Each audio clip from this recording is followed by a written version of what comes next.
Hello, Chathu. How you doing? Welcome, everybody. Happy Sunday.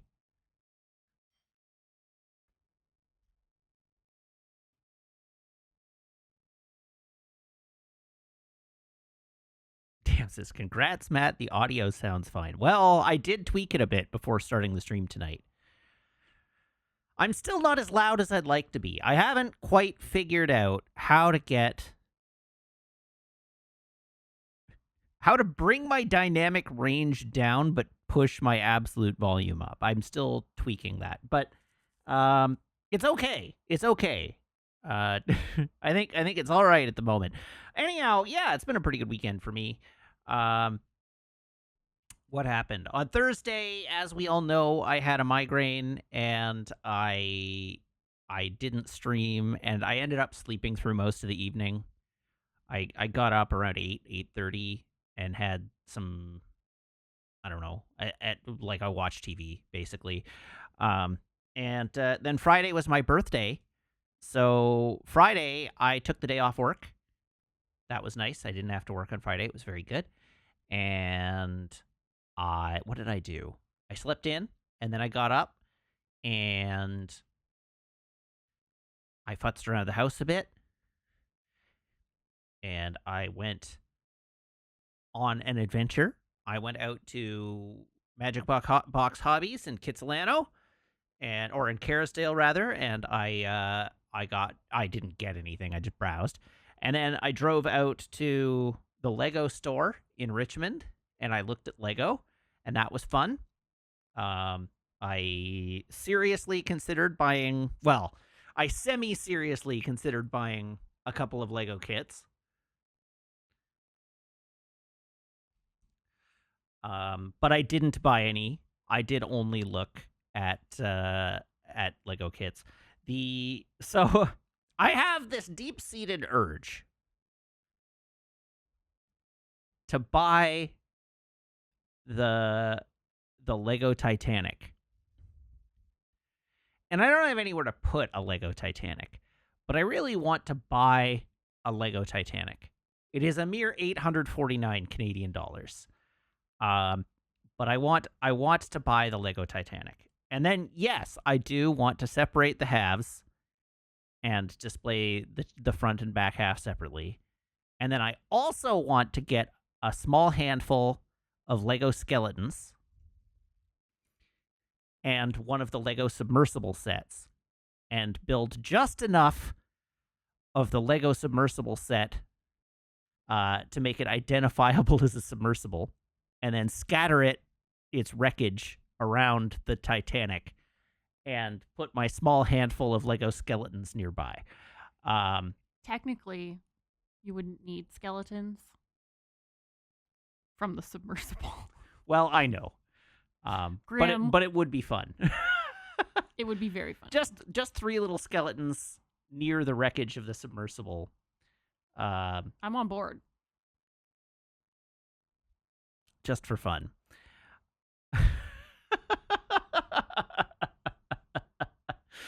But I don't have anywhere to put this.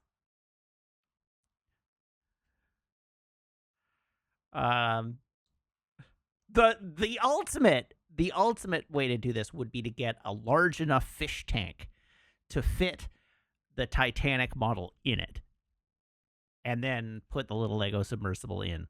But anyhow, I don't know. This is how my mind works. I think that's very funny, personally. But yes, the Lego Titanic model is almost 5 feet long. I have seen it built in real life. It's huge. It is significantly larger than the Orient Express that I have. It is very, very big. So I truly don't have anywhere to put it. But, in my heart of hearts, I want it. I crave it. And the other thing I want is the Lego Deku tree from The Legend of Zelda. And I did seriously consider buying the Deku tree on Friday when I was there. But ultimately, fiscal responsibility won out.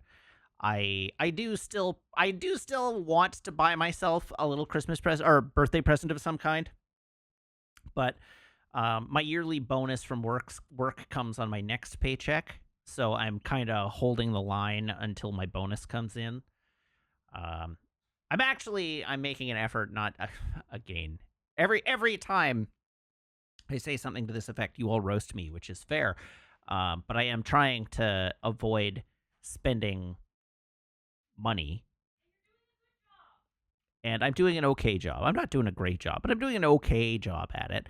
Um, and I am trying to avoid spending money unnecessarily until Meg and I have rebuilt our emergency fund, because we had to deplete the emergency. I'm going to put this in the passive voice, in an effort to avoid coming under fire. Uh, our emergency fund became depleted.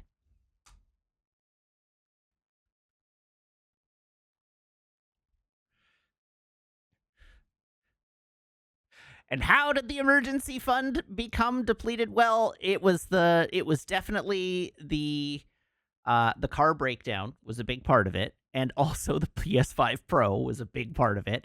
And also that happening in conjunction with Desert Bus, which is just a costly week, that didn't help. And then Christmas happened, and that didn't help. And so the emergency fund became depleted.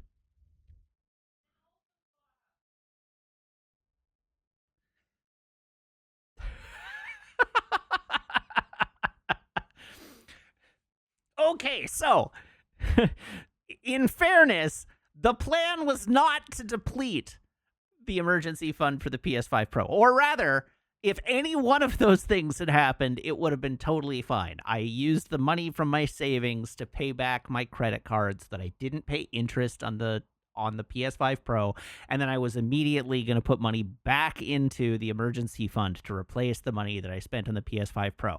This is responsible finance. You buy a thing on a credit card and then you immediately pay the credit card off. So that was planned for. But then I also had to take a bunch of money for the car repair, and that depleted the emergency fund for a genuine emergency. And so now I'm in the process of rebuilding it. And it is going fine, but I am trying to avoid frivolous purchases. I'm trying to avoid too many frivolous purchases in the meantime. So so that is why I made the financially responsible choice. This is the gist of this conversation. I made a financially responsible choice by not buying a Lego set. I delayed my own gratification.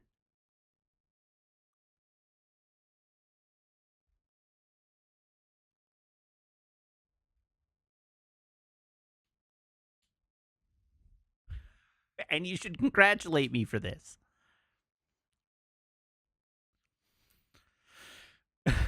So anyway, eventually I came home from my little voyage.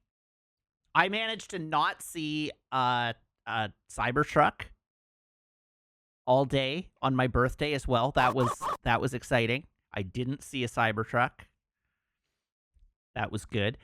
Um, and anyhow, yeah. So I came home. The curse is not broken. I have seen another Cybertruck recently, but not on my birthday. So anyhow, I came home. I picked up my cake. I got my free Starbucks coffee. And then Meg and I went and got delicious Indian food for dinner, and it was delicious. And then we came home and we had cake, and that was my birthday. That was my whole birthday.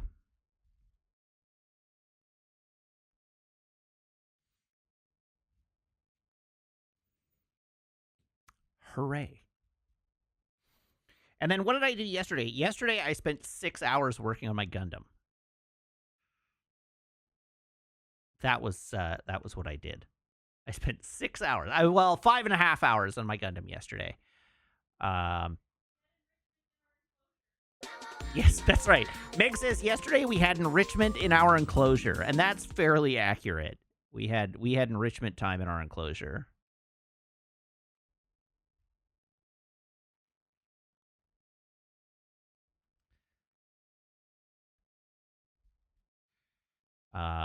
What did I do? What did I actually do on Saturday?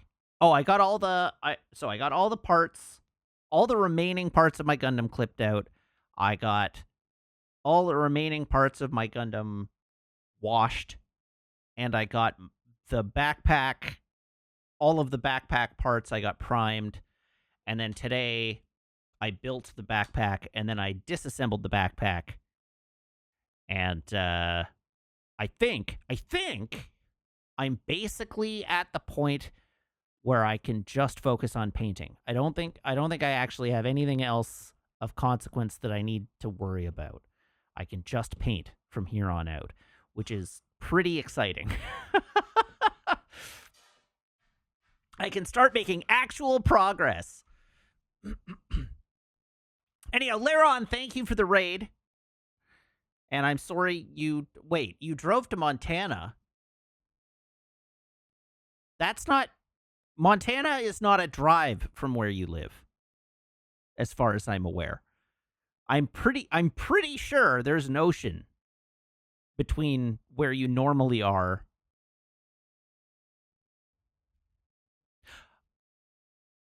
Oh! Laron was playing American Truck Simulator, and in American Truck Simulator drove to Montana. I see.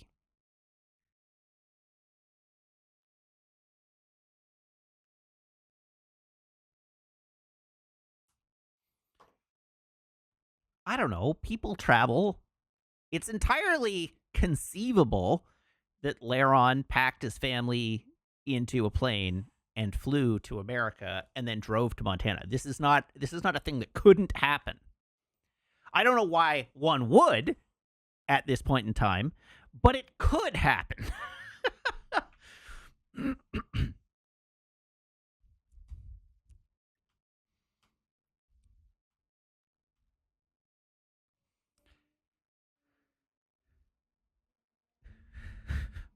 Plausible.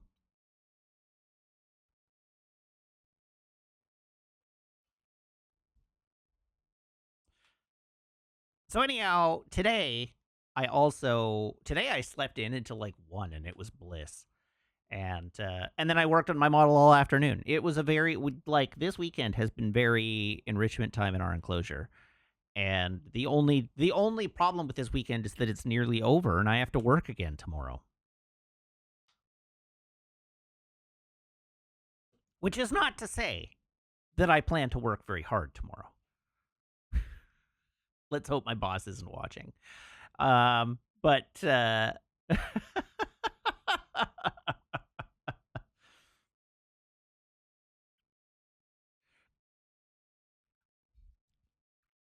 in actual fact, I think this coming week is a relatively quiet week. I don't think I actually have a ton that I have to do this week. But next week is sprint planning week, and that's my hell week. So what I intend to do this week is bide my time and charge my energy like some sort of spirit bomb, so that I can kick ass during sprint planning week.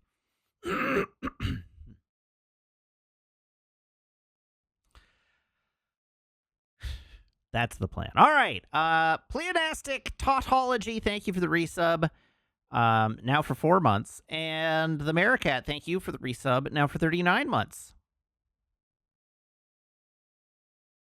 Simp says, on Friday, I have to sit through a mandatory presentation on AI. Pray for your wretched soul. I mean, it depends on what the nature of that presentation is likely to be.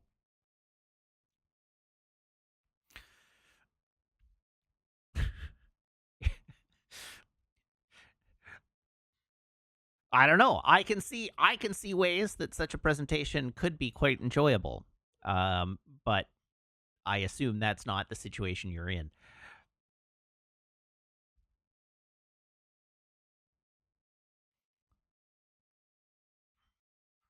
You should Google Gemini, and here's why. Oh no. Okay, well, I'm sorry for you.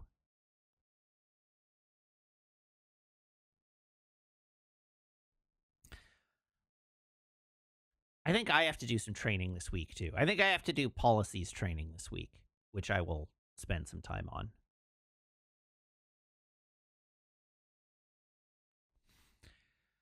All right, that's pretty much it. I don't think I've got a ton more to talk about. I didn't see a movie on Friday because Meg and I had a birthday night out. And I've been watching season 1 of Daredevil, and it's still good.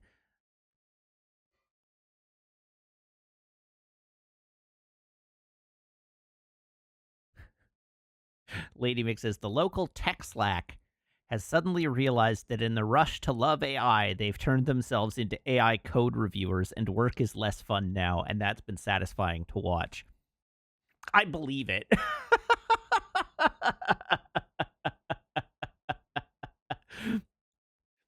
And I don't mind, frankly. It's the who shot Hannibal meme right there. Um Damn, I didn't vote in the poll this week, but I would have given Night Terrors an A. I love that episode. I would not give it a C. I might downgrade to a B. It's like a solid B plus to me, but I love that episode.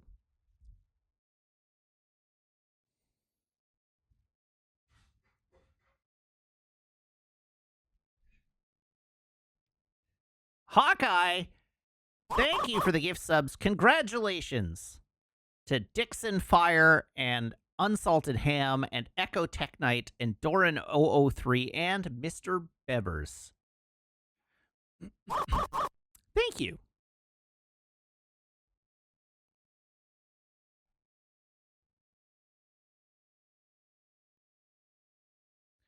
This is indeed one of the many episodes of Star Trek: The Next Generation that caused me to have nightmares as a child.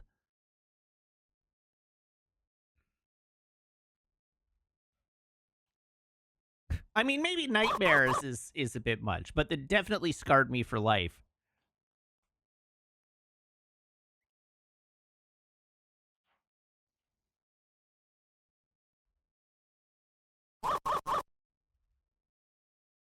Did the Scottish Ghost one scar you for life? In a different way. Also, yes, but definitely in a different way.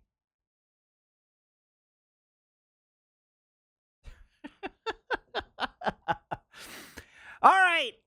With that out of the way, let's go do our clip review. What do you say? What do we say to a clip review?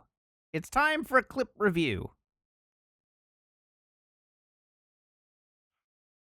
Horus 5 has decided to sandbag with a request for a joke.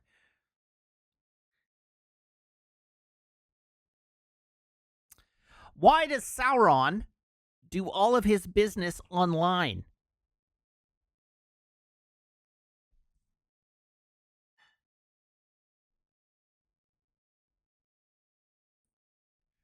Because he no longer has a brick and mortar presence.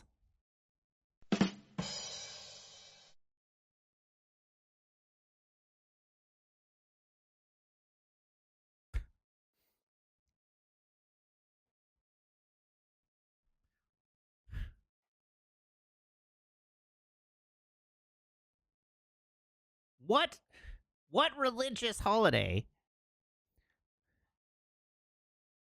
do dust bunnies observe in the spring?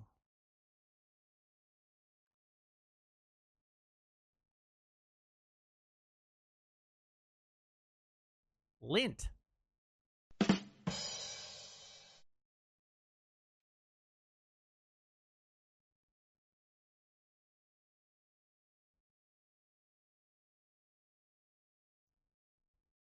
What has 4 legs and an arm?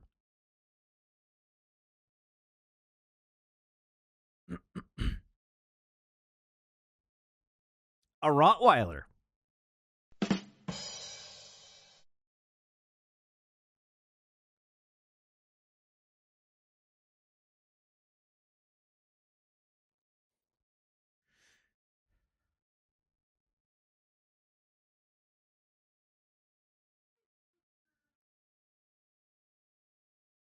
There you go.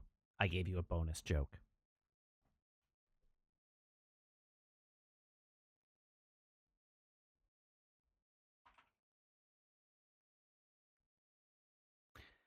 Okay, let's do our clip review. Let's do it. Shall we?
We made it. Here we are in the clip review scene. All right, let's get this over with. First up, we have, that's not the right clip folder. We have a clip titled Cuck Around and Find Out.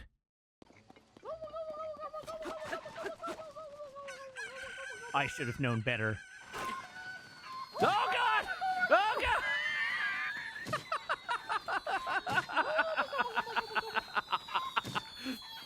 How do more of them keep appearing?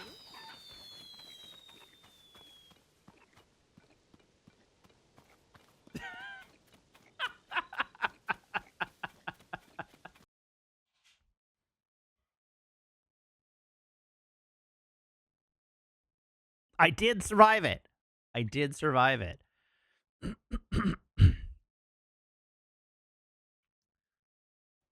All right, our next clip is titled Gaming.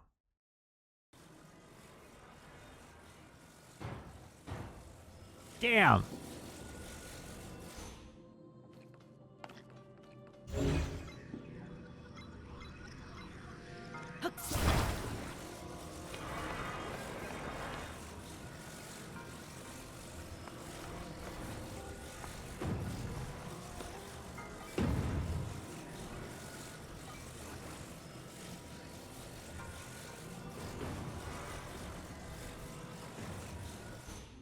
No, God damn it!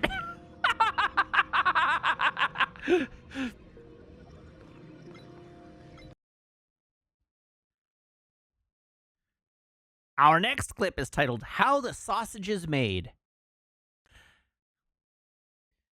That wasn't the button I meant to press.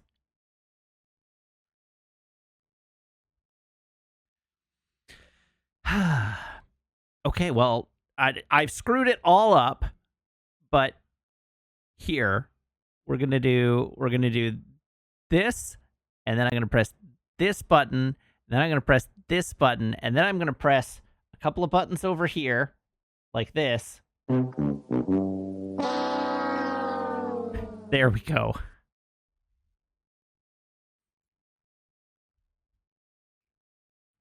Our next clip is titled Izandai, confirmed Yiga clan member.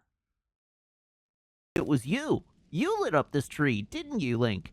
It feels like something the archenemy of the Yiga clan would do. As does being fooled by my disguise! Huh? Izandai, you ass!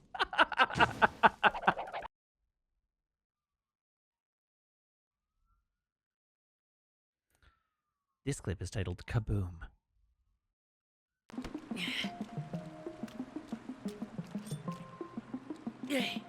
Oh!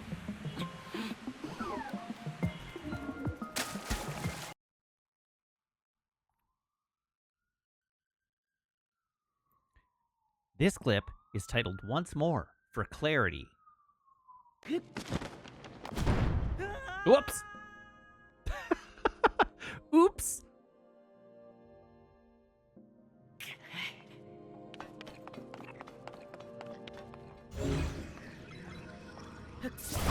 Oh, I think this might be a duplicate. Oh, maybe not. All right. How did I even do that? Oh, that's how. I get it now. Hello, Raiders. Hello, Foxmar. How's it going? What were you doing this evening?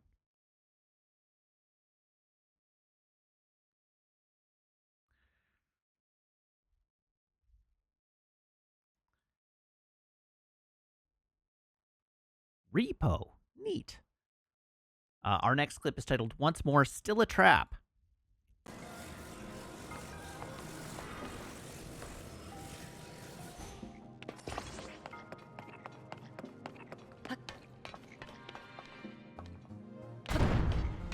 Oh.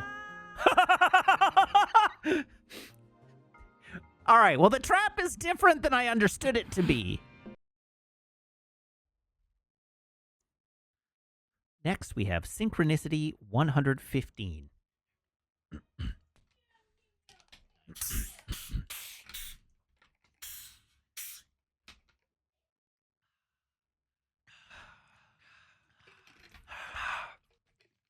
Ooh, that's spicy today.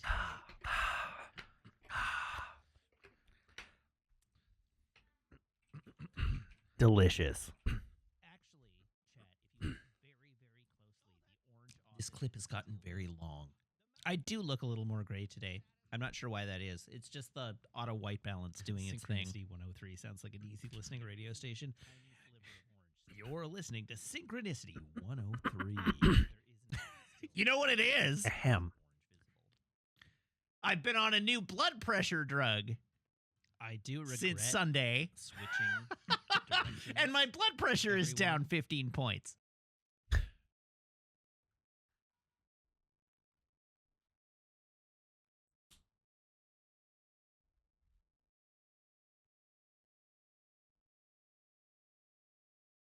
Soon you will lose the visual of my blood pressure, but I think it'll be a while before you lose the audio. Our next clip is titled The Jokes 540. Here you go. All right. The crusty old managing partner finally passed away, but his firm kept receiving calls asking to speak with him. I'm sorry, he's dead, was the standard answer. Finally, the receptionist who fielded the calls began to realize it was always the same voice. So she asked, "Why do you keep calling?" The reply came, "I used to be one of his junior associates, and I just like to hear you say it."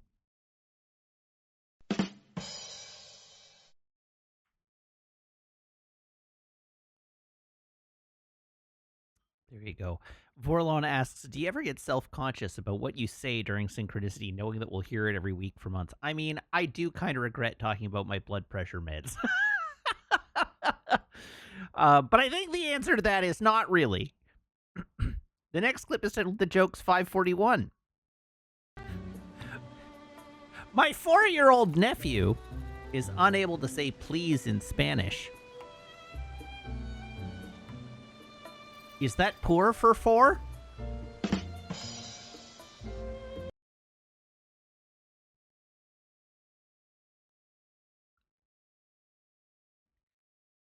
And the Jokes 542.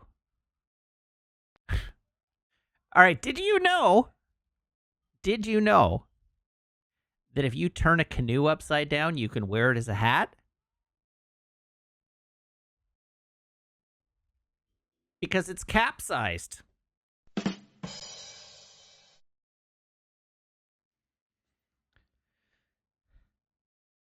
This clip is titled The Worst Superpower. To get to the Lego store, I complained on Friend Slack that I have the worst luck when it comes to Cybertrucks and that I'm worried that they're haunting me. And then I turned around to drive home, and in the 40 minutes between the mall and home, I saw 2 more Cybertrucks. And so I went back on Friend Slack 40 minutes later, and it was like, in the time since I posted that, I have seen 2 more Cybertrucks. This is the worst superpower. And then the other day, I knew this was going to happen one day and that it would ruin my life. I looked out my living room window and saw a Cybertruck. And at that point, I was like, I am no longer safe even in my own home.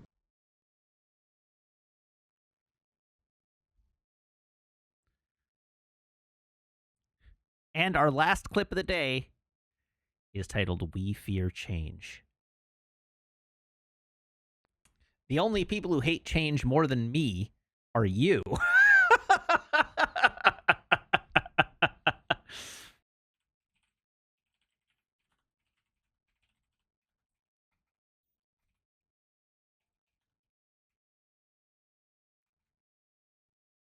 What is it? Okay, so somebody in chat was like, you need to carry some salt with you to toss the Cybertrucks. The trick is to I don't know, carry some chlorine bleach.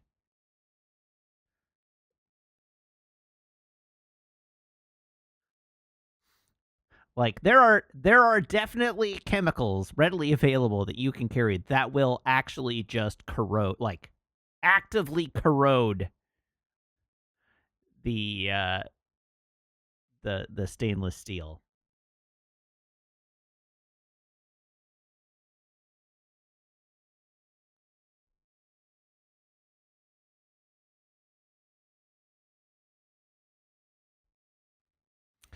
All right. Well, I mean, you can say and a face mask, but if you're doing it out in open air. Anyhow, this is not advice. I am not giving you advice. Neither for me nor for you. It's fine. You don't need to damage a Cybertruck. They're going to burst into fire anyway. And with that, let's go back to our main scene.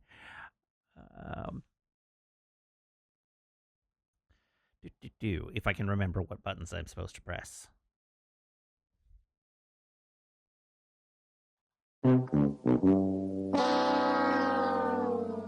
There we go. Okay, I'm gonna very gently, in an effort not to crash my beacon app. There we go. Everything went well. All right, great. Hooray! So now we're back here. It's time to do the traditions. You should get your clip votes in, and then we're gonna do the clip vote. So yeah, here we are. Here is my phone cable. And here is my phone. Everyone, please brace your ear holes.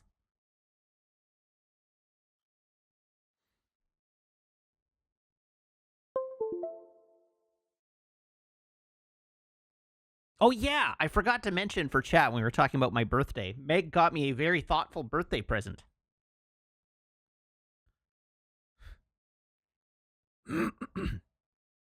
Very thoughtful indeed. Meg got me 2 fresh pairs of sweatpants, of the really comfy sweatpants that you remember my sweatpants that I wore out so badly that the thighs had like faded out? And that I stopped wearing my sweatpants while streaming because I was embarrassed to have them on camera. You should stand up and show them off. Well, I mean, I guess I could, but I actually forgot to turn on NASA Cam today. Just show off your butt. Just do one of these. That's not recommended by Twitch TOS. But anyhow, I am now wearing my cozy sweatpants today. Yay. Comfort forever. Yeah. And they like have color, and well, I mean they're salt and pepper. But they're not all faded out. Oh. Well, thanks, Jibcat. Congratulations to Kausa, Brozard, Huni Banuni, The Nerd Wonder, and Alnus49.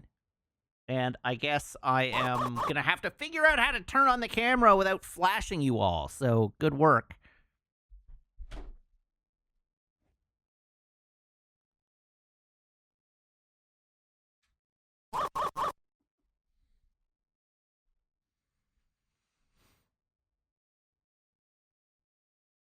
Okay.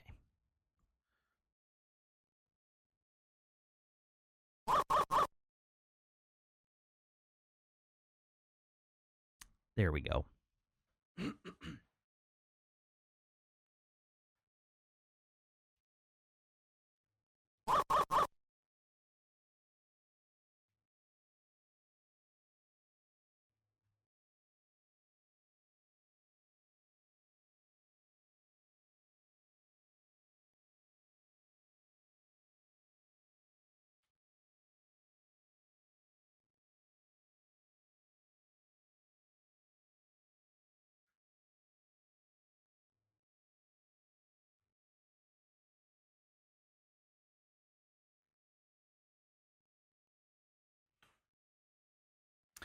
There you go.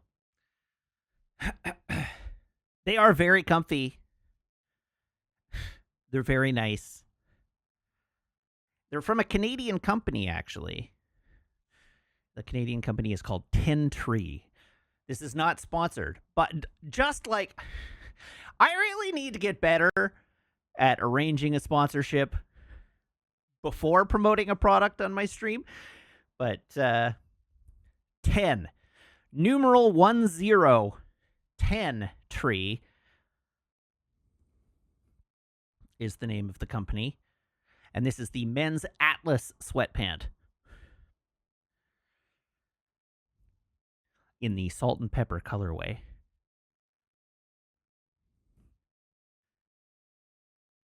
I should get a hookup from Surge because he's got that fractal deal. See, that requires me putting together another computer, though.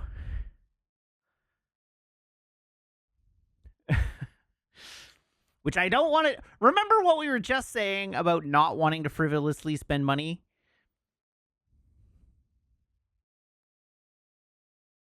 The guy in the theater next to you in the movie theater today was wearing the Wiggins Stream uniform complete with slippers. Man went maximum comfort mode. Love to see it. I'm not going to lie. I have gone to the movies in my sweatpants before. Typically only when I'm going to a late show. No, not in slippers.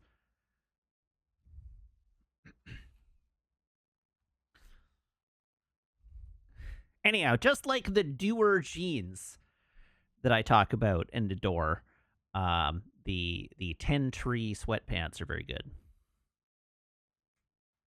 And I think my running gear is all Voturi.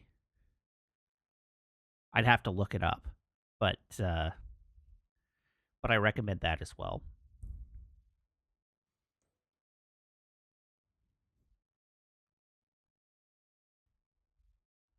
You all deserve nice things, so I'm recommending some nice things to you.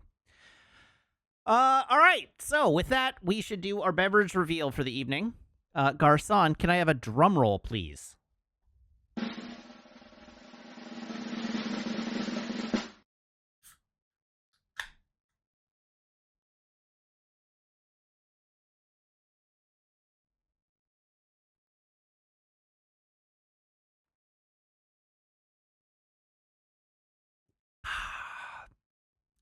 This evening, we have the Four Winds Huffed Gold Pilsner, which is very nice. It's good. Delicious. Supporting my local brewery this evening. Supporting a local brewery this evening.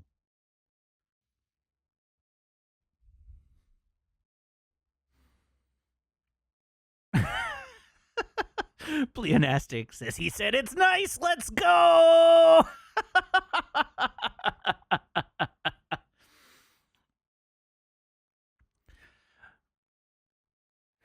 It does sound like something I would say. Yes. Jim Cat, you're right. I should support a Burnaby brewery, But A, my options at my local liquor store are quite limited, and B, I don't actually know what breweries are in Burnaby. And then there's the question of, like, can I even find out without doxing myself?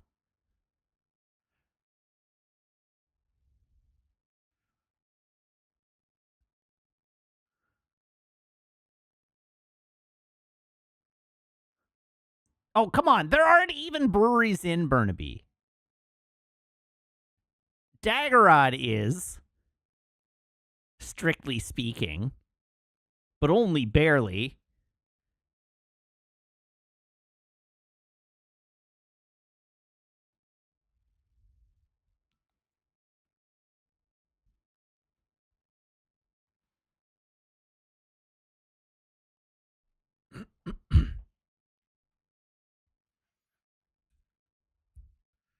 Anyhow,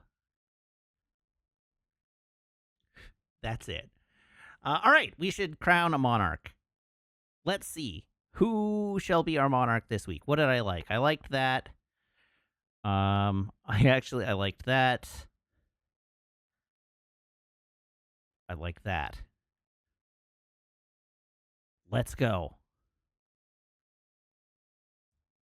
I guess we're getting a headshot this week, no matter what, on account of Simph not submitting a clip. But unsurprisingly, to me, our new monarch is none other than Brownie, who submitted our winning clip, "Cuck Around and Find Out," which reminds me of apparently Urban Dictionary has coined a collective noun for a gathering of Cybertrucks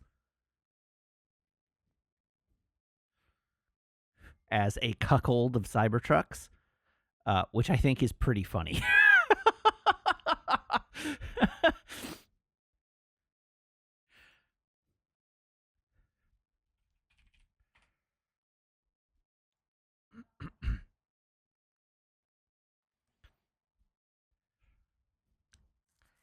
All right, there is Brownie has been made monarch of the Discord and community roles manager. Last modified. Symphony, get out of here. Add new. Brownie points is our new monarch. Congratulations. And Simpson's head has been lopped right off.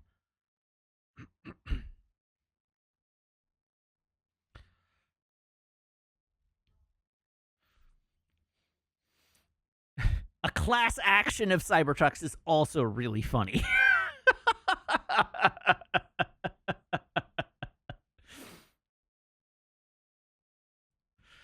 That's a good one. Nicely done, Jibcat. I'm sure you made that up yourself and didn't get it from anyone else.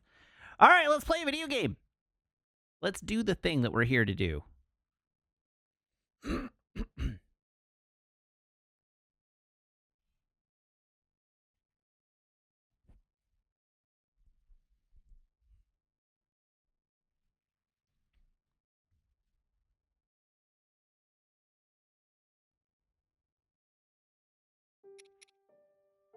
All right, we have audio. Right. We were climbing up this hill for the purpose of going to the laboratory.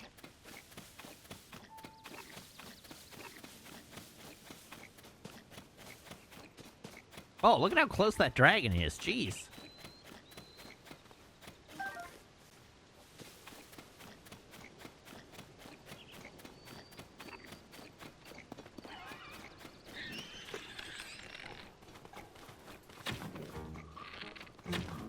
These are some terrifyingly aggro moblins.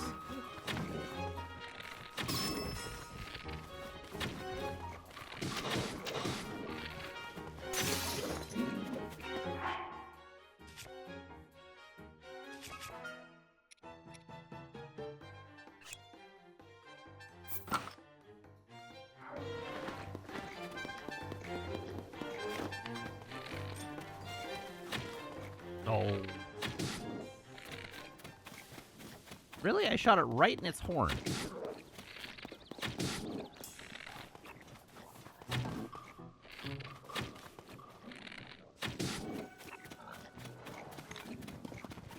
This is so rude.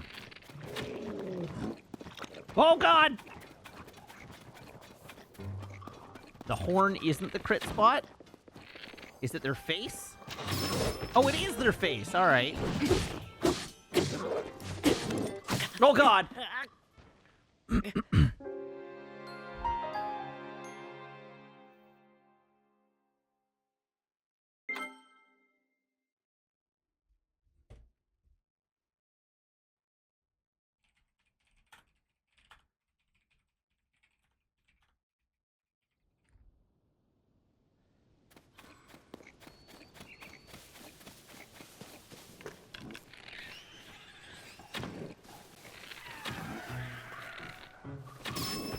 The Daggerot is by the Costco? Well, after going to the Costco, you need to have a drink. So I can understand that. What?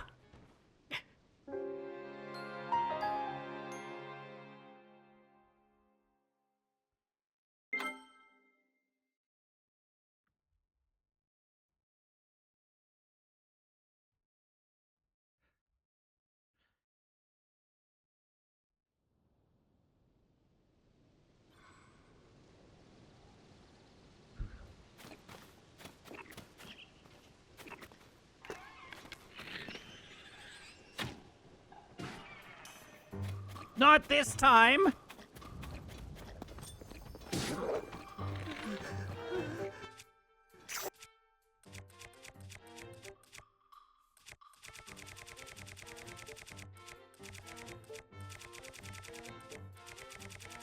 This is gonna end in tears.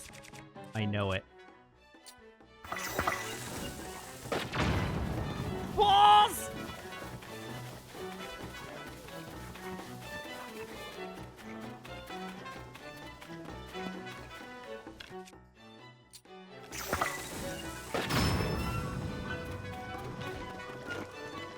Oh yeah, I could freeze them. That's a really good idea.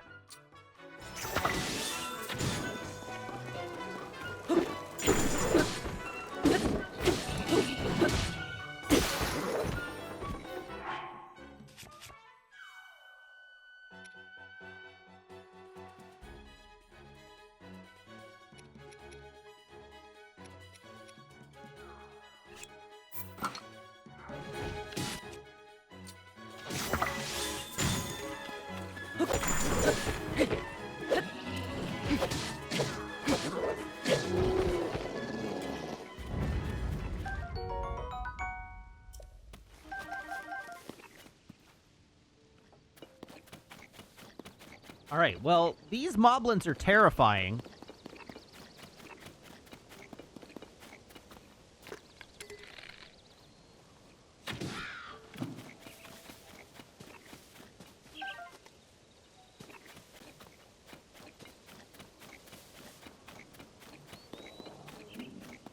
Stop! Stop! He's already dead.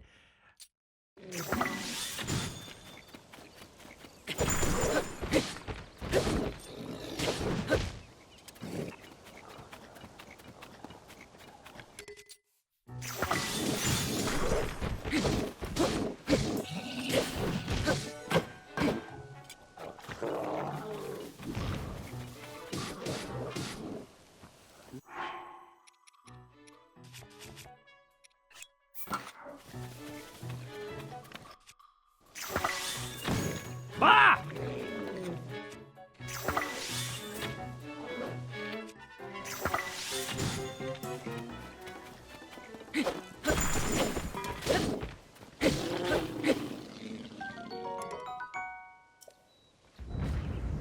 Dang, that shield is extremely dope.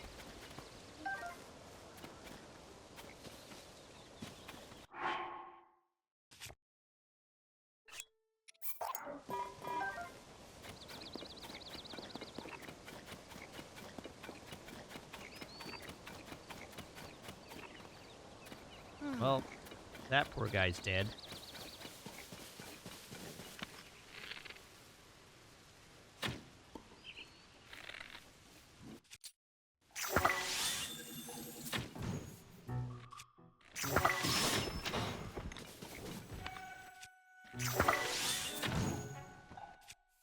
Stop that!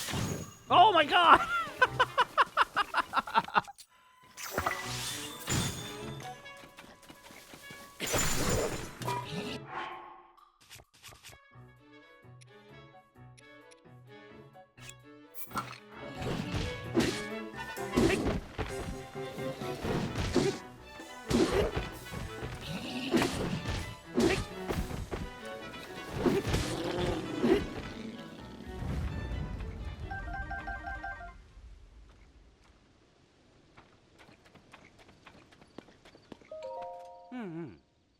Excuse me.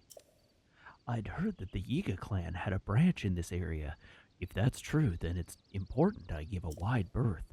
Do you know of the Yiga clan or this nefarious branch of theirs? I'm familiar. What luck to have run across such a kind and knowledgeable soul. Luckier still, I have a souvenir to bring home. I'll just stay right there and... I'll take your head! Uncool. What a dick.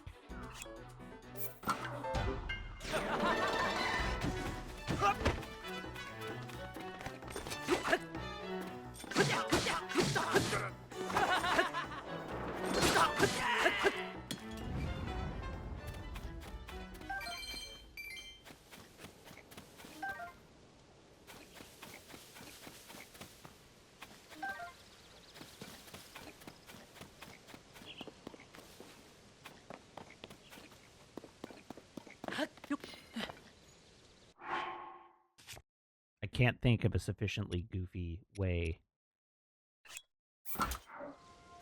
to turn Yiga into a D's nuts joke.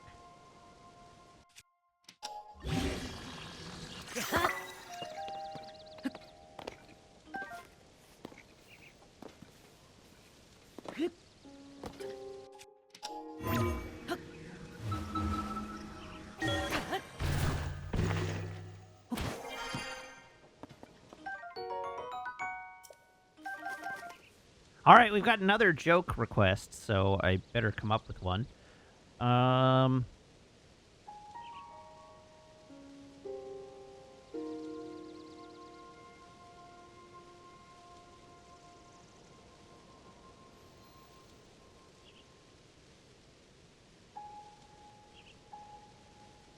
Did you know that cows are about to ascend to the dominant species on Earth?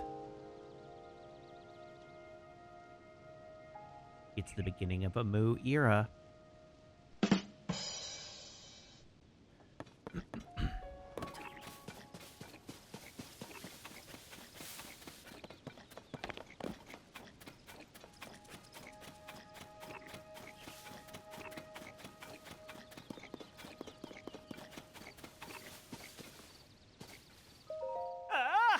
It's you. Thanks for your help earlier. I'm putting President Hudson here too, but I can't stand here forever. I've got so many more signs to spread around.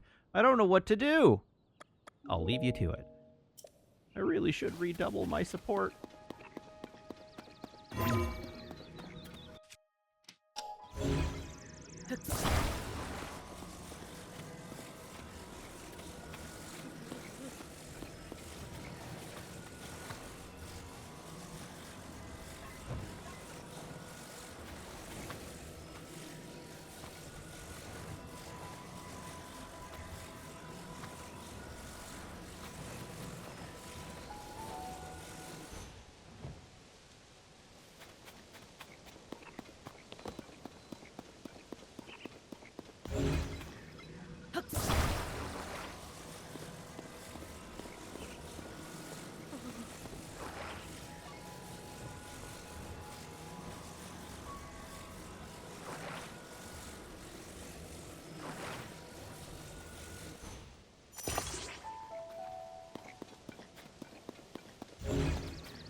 Try letting go. What?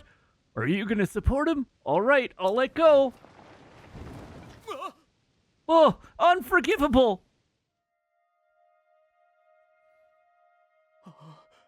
President Hudson, I'll support you. Well, you know.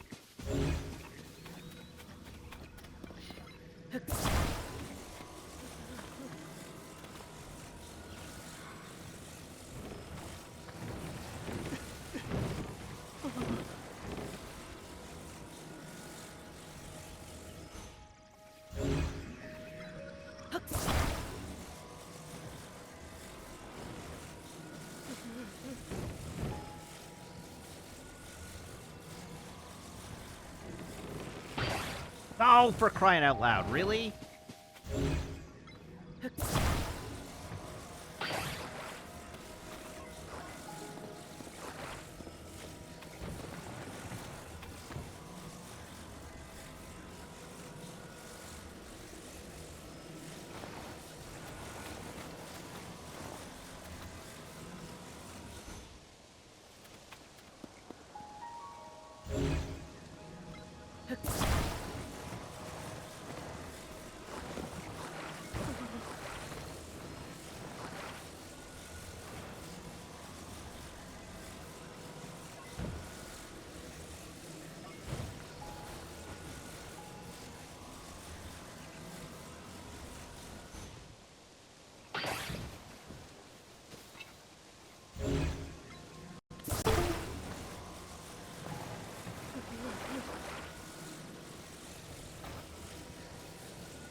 What the hell?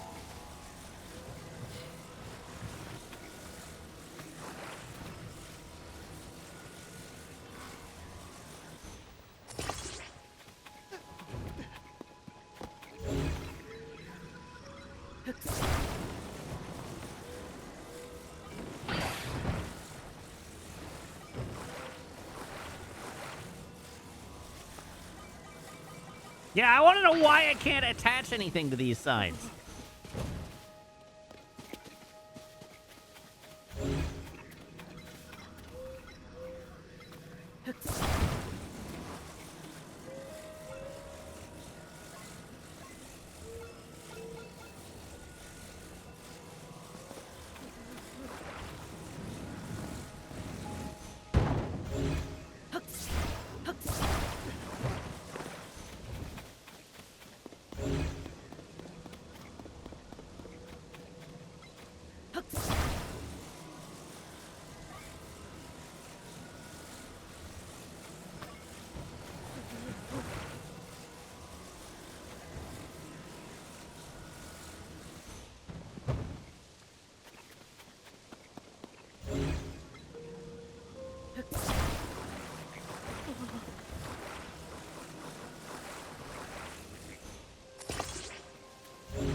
Oh, come on. Does it count if you cover the sign? I mean, I guess we'll find out, right?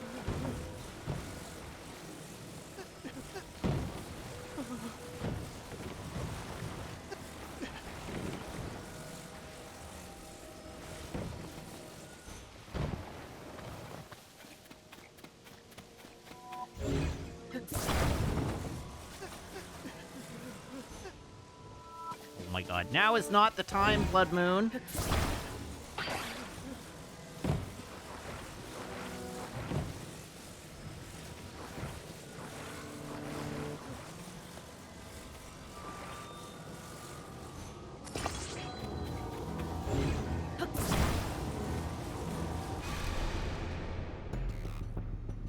When the glow of the blood-stained moon shines upon the land,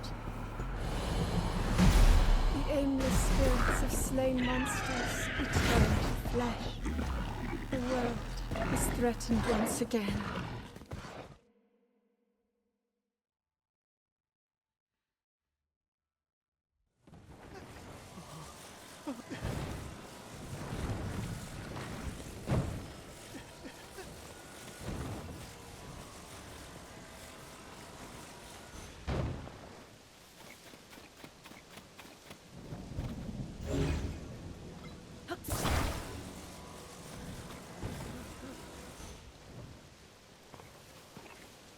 Man! God damn it. Oh no.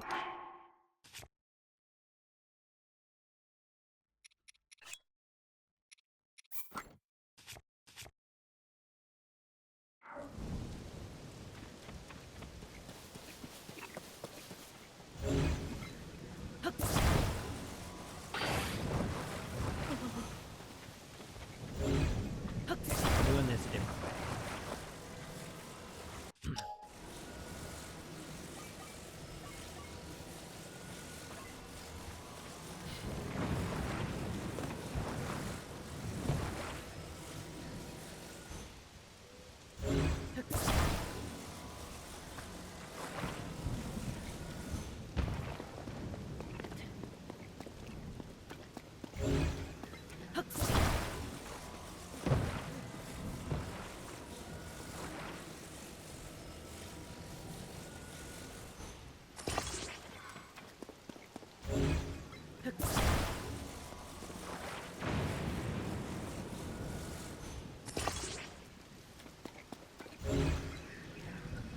Really? That wasn't enough to just pivot it down? Shenanigans. Shenanigans.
Ah!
All right, there you go, buddy. I don't have any means by which to talk to you, but...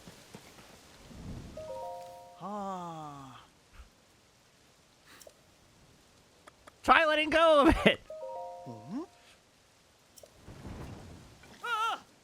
Oh, it doesn't work.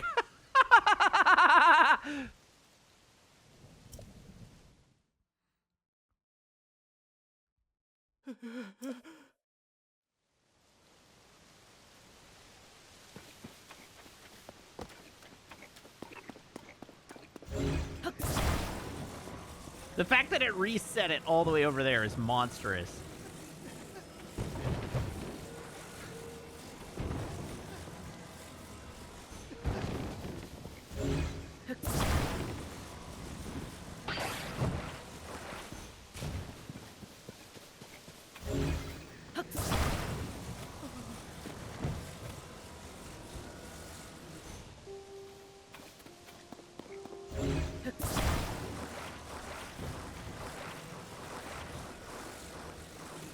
You're pretty sure that you solved this in 2 to 3 pieces? Well, it must be so nice to be such a prodigy.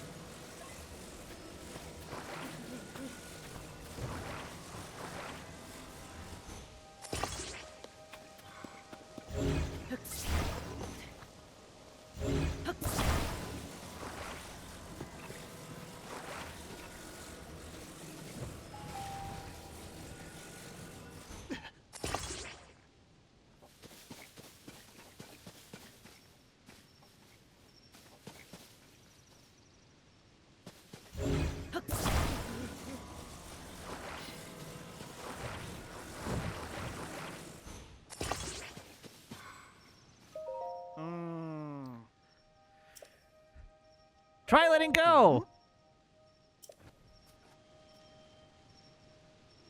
Flawless. How's the president standing?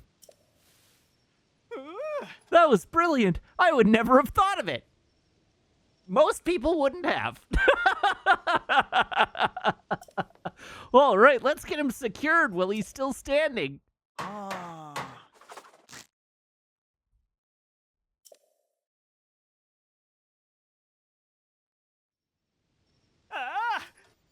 Hey, there we go.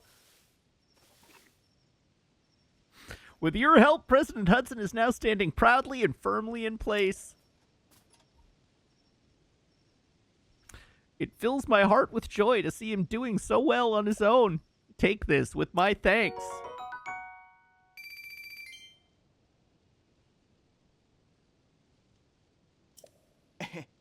Also, you must be hungry after all that hard work, right? Let me give you a little something I made myself. Rapid, meaty rice balls. Oh, faster swim speed. Oh, but I still don't feel like I've thanked you enough. This is a little something from my premium collection. A special gift from me to you.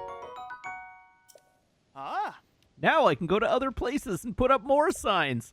And with that, I'm off. Yes, meaty balls instead, indeed.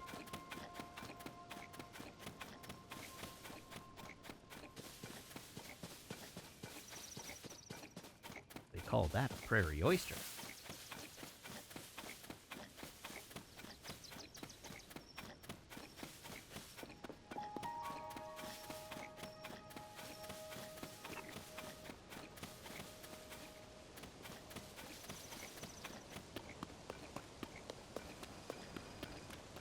Oh, right, I have to clear the Yiga out of here. Dang it. Alright, what weapon? I'll kill them with their own sword.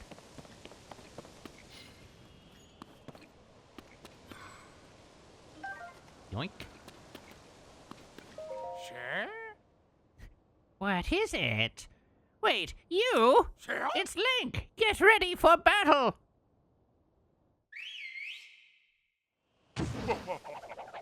Aw, crap!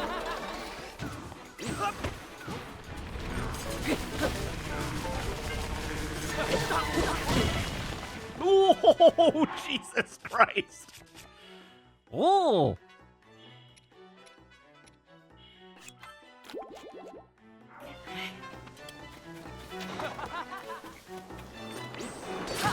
Ooh.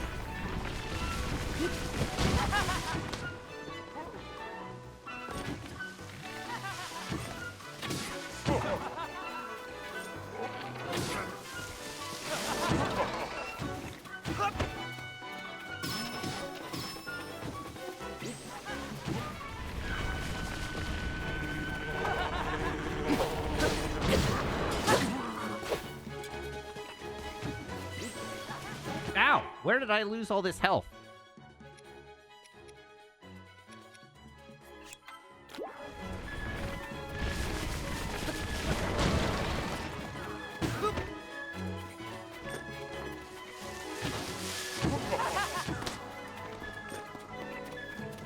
Stop that! God damn it! What a dick.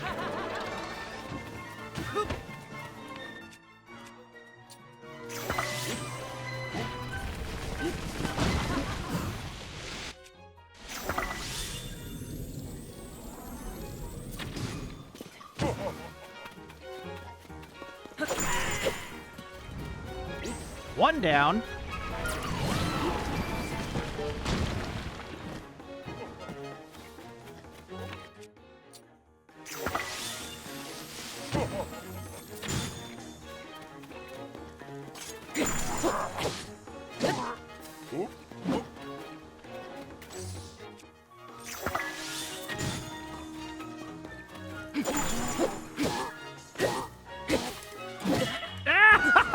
Oh, God almighty.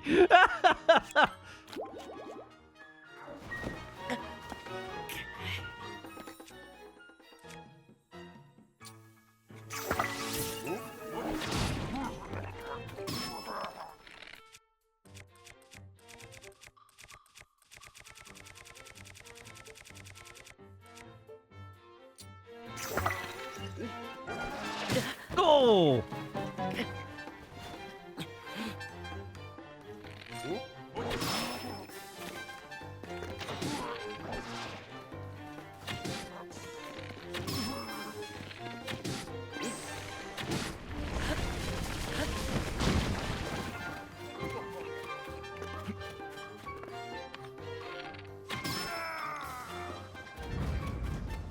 Get wrecked, idiot!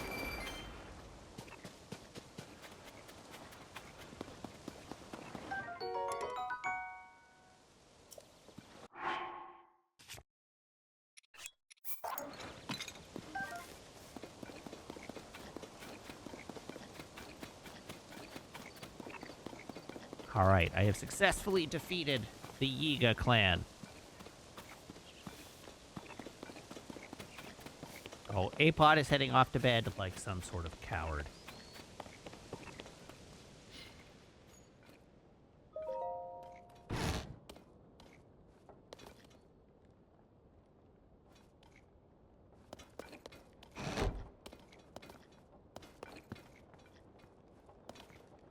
Ooh, a chest. Travel medallion prototype. Robbie reverse engineered a travel medallion to make this prototypical version, but it's unusable in its current state because it's missing some important data. Read the Yiga clan journal. We've now taken over the Sheikah lab and filled out the map with the locations of our hideout branches. The lab is located near a local stable. It's also not far from Terrytown, which was impacted by falling Zonai ruins and parts. Suffice it to say, I think both of these locations will be suitable for procuring supplies and intel. Though we haven't yet received any word of Zelda, there have been many reported sightings of her swordsman Link. His days are numbered, though, as the Surface Division is setting up a network of their terrifying banana traps. I'm embarrassed to say I've fallen for one myself, tempting though it may be. Try not to pick any bananas up off the road. I will definitely pick bananas up off the road. I'm sorry. I just want those nanners.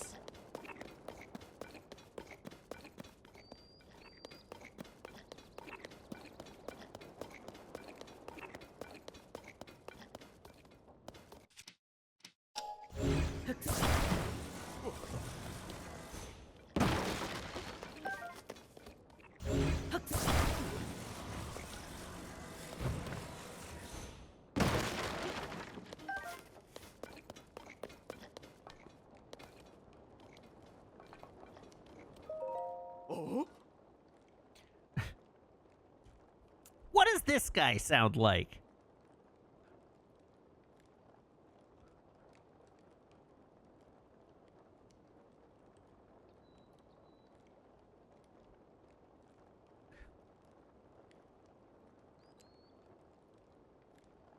Conquistador looking ass, I know.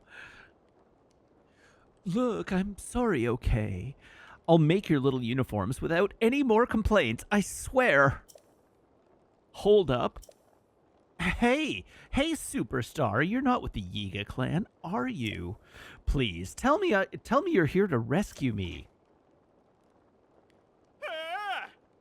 That's fantastic. I've been cooped up here forever. The name's Kanba. I've got a knack for style and the nimble digits I need to spin my ideas into reality. Alas, that pure talent is why the Yiga clan kidnapped me and forced me to make their outfits for them. If I ever sew one of those tacky rags again, it'll be too soon. In fact, you should take the Yiga armor I just finished. Burn it, toss it, do whatever you want. Just get it away from me. Only 1 point. Armor supplied to members of the Yiga clan. Defensive parts are minimized for silence, so it's lacking in protection. Yeah, no doubt. The look may lack, but my tailoring is sublime. If you wore the whole set, you'd fit right in with the Yiga clan. On that note, I gotta hurry out of here before they get back. Don't worry, I'm more athletic than I look. They only caught me last time because I messed up. It won't happen again. See you around, and thanks for the save.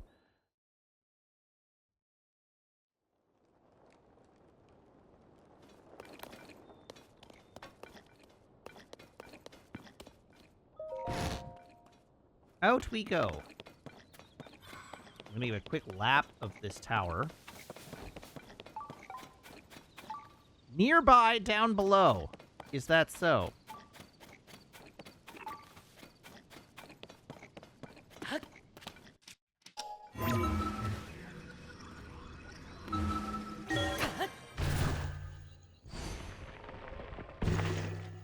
This is definitely going to happen again. I mean, how else would I get the rest of the set, right?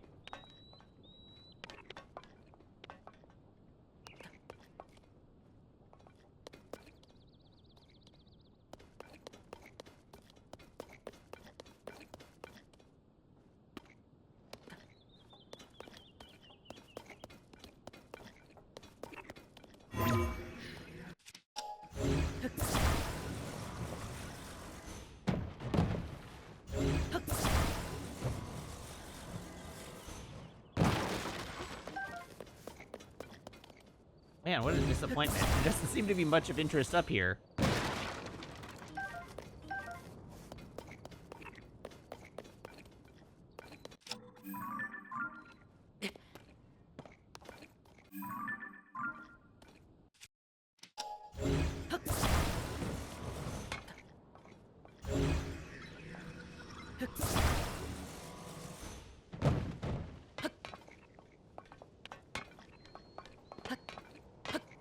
Oh, god damn it.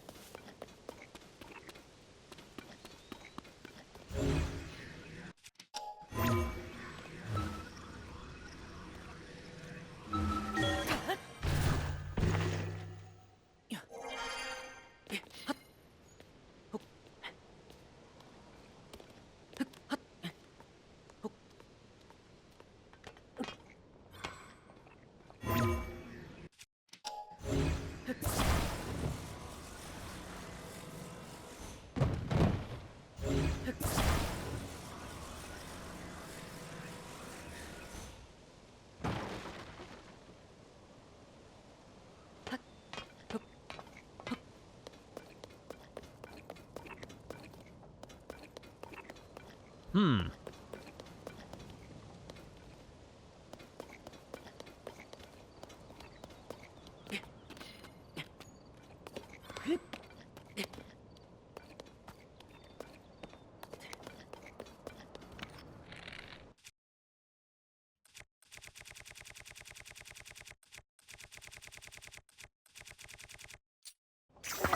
Who wants to let our intrusive thoughts win?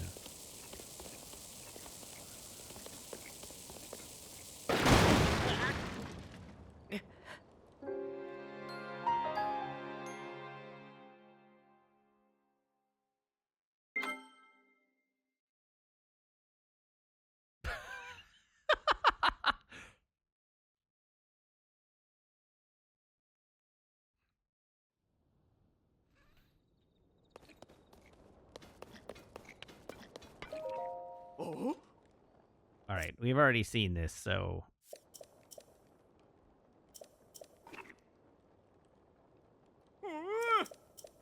Why do my intrusive thoughts always involve explosions? Don't ask!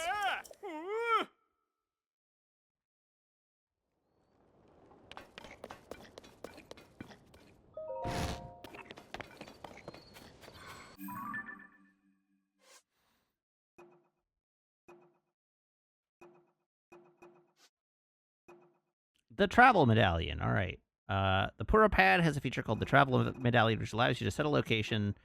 Give it to Robbie at the Puropad Research Lab near Hateno Village.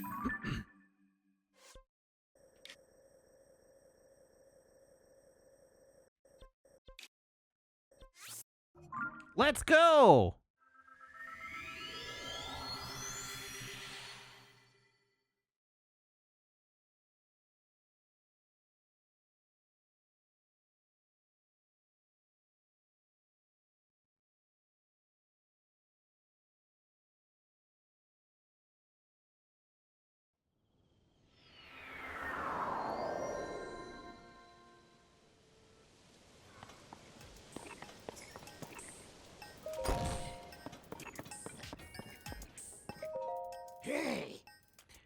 Hey, you! We have more work to do. Your Puropad is nowhere near its full capability yet, so which feature do you want to add? Oh, of course you want the travel medallion feature. Who wouldn't want to travel instantly to wherever you want? I will need my travel medallion prototype, which is at the Akara Ancient Tech Lab. Sorry, but... Huh? Wait, do I detect the unmistakable odor of my own home on you? What? Then you already have it. Good job. That'll do the trick. Come on, hurry up. Let me see your Puropad. Now, just give me a moment. The travel medallion. This mysterious tool was built by Robbie. Place it by opening your inventory and registering your current location as a travel gate. Ta-da-da-da! I added that to your key item, so you'll never lose the ability to use it. If you want to be able to travel instantly to your favorite spot, just stand there and set up a travel gate by using that. Then at any time, you can just zip right there by selecting that very spot on your map. Easy, right? I wonder what I could do if I had even more data, however. I suppose I could add 2 more gates. Yes, then it'd hit maximum capacity. So I can create a link between the pad and a second location, but for that I'd need about 10 map data locations, which should be a walk in the park for someone like you. Oh yes, I should prepare operation instructions for this feature too. Hang on a minute. Okay, the details look correct, and I'll post it right here. Yes, very good. Here you go, the operation instructions for the travel medallion feature. Now you can review the travel medallion feature anytime you want. Just read that poster there. So, which feature do you want to add? What? You have the map data already, and for 15 areas. In that case, I'll add the ability to travel to a second and third spot with the travel medallion feature. See? Going to all the towers paid off. I knew you could do it. Great work. Come on, let me see that Pura pad. Now, give me just a moment. And here's the third spot for your travel medallion feature. Unbelievable. With that, I fully upgraded the travel medallion feature. Consider it a great honor awarded to you for your extensive travels.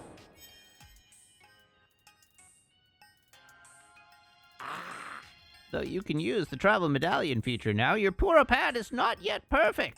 It still doesn't have all the available features, so don't forget that. Which feature do you want to add? Question. The travel medallions, I assume that I can place 3, and then if I try to place another, it will erase the least or the oldest one. They're not one-time use, right? I can just only have 3 active at a time.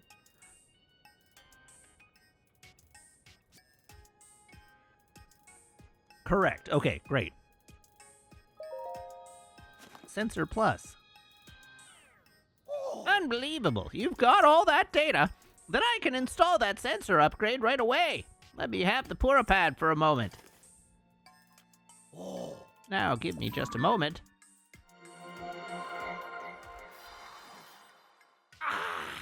Ta-da-da-da! Now you can search for more than just shrines. Select what you want to find from the Hyrule Compendium.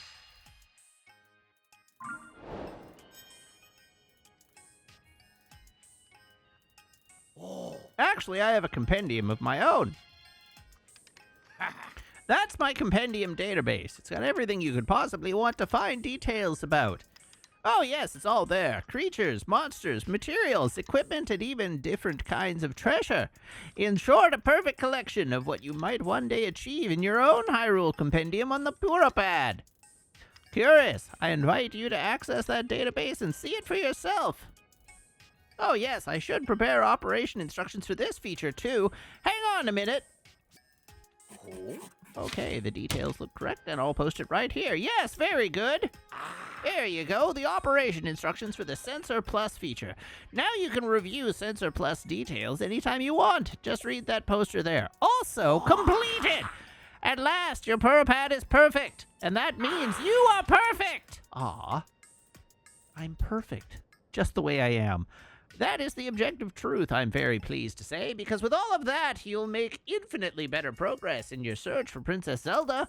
Now, when you find Princess Zelda, be sure to tell her you couldn't have done it without my Pura pad improvements.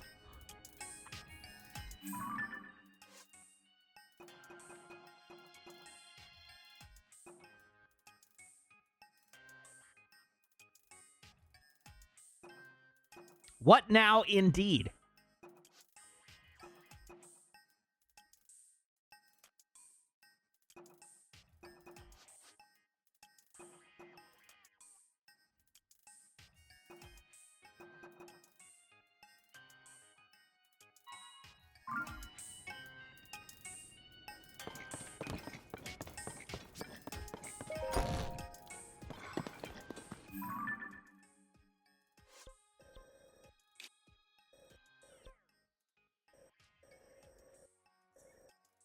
Why does it want me to go to Zelda's secret well?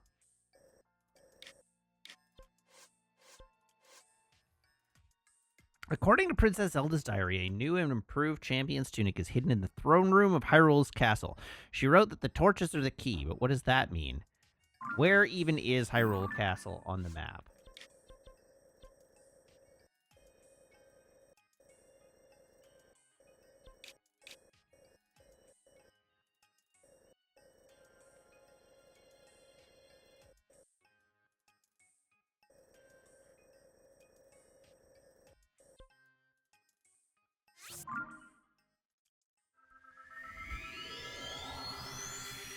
This is probably a terrible idea, so let's do it.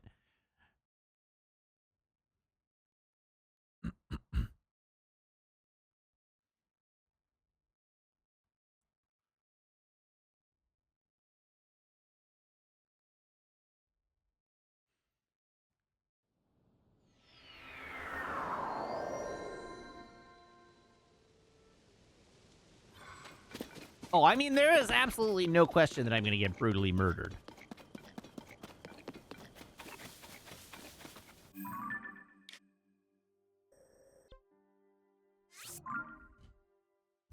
I am most definitely getting brutally murdered. How many times? As many times as it takes.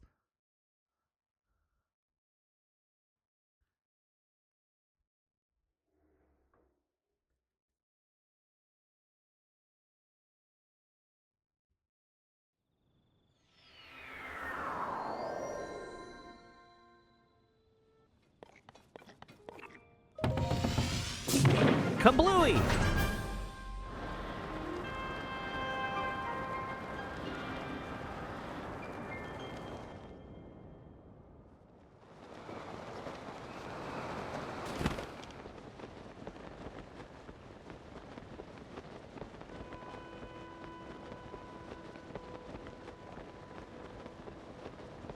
Now, our real question of the ages here is, do I have enough stamina to get me there?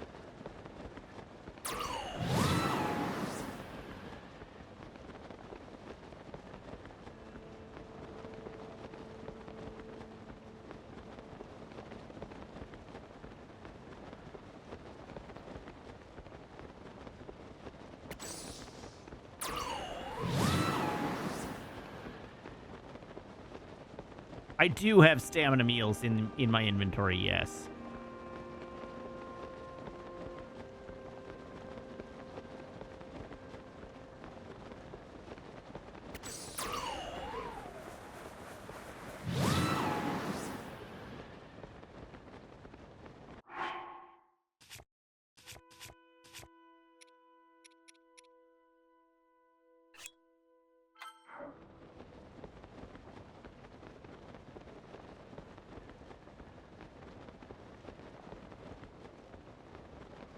Oh, there's a shrine up here.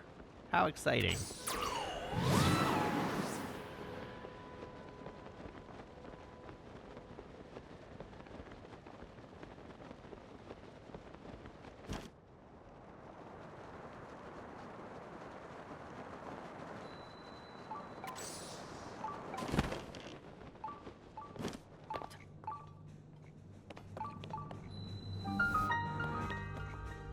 Okay, now I just need to remember how to get to the throne room.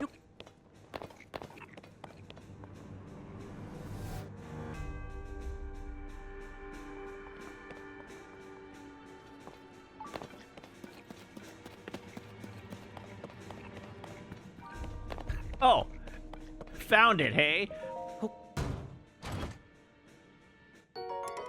Oh, royal broadsword.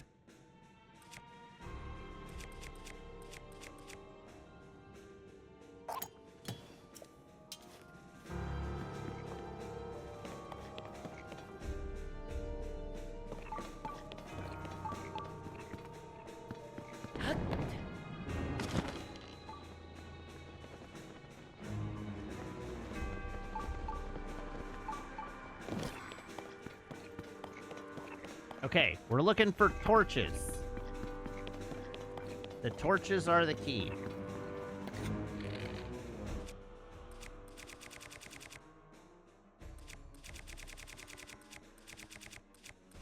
Any room can be a throne room if you're willing to put in the effort. Well, that is true. Whoops.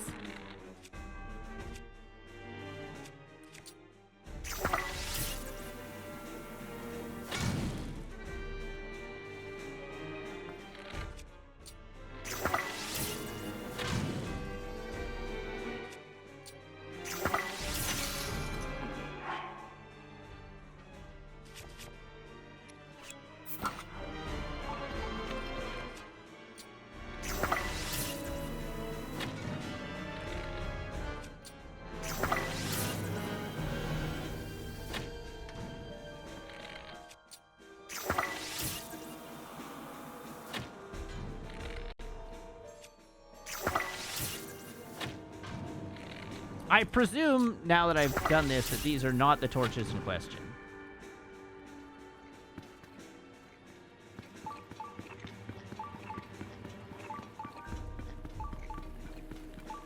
But, you know, at least I've added a little bit of mood lighting to the room.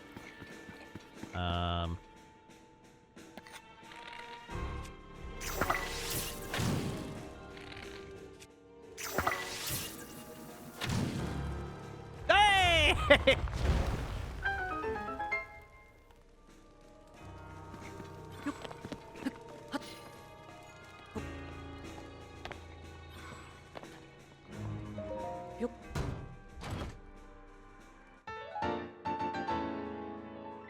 Booyah! That was actually way easier than I expected.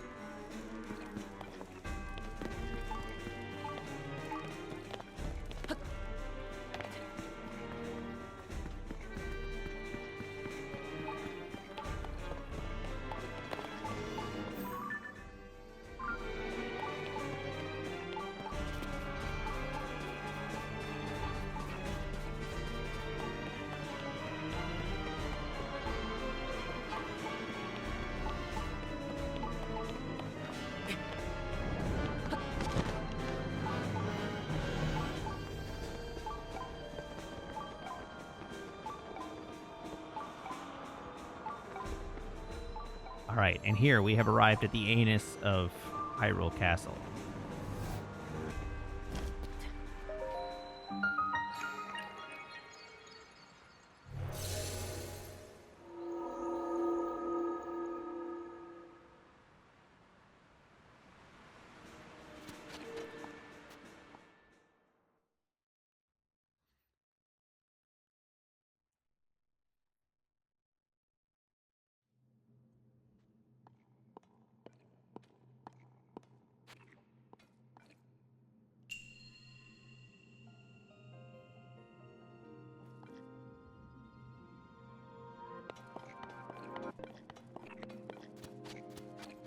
Okay, I didn't actually read the title of this one.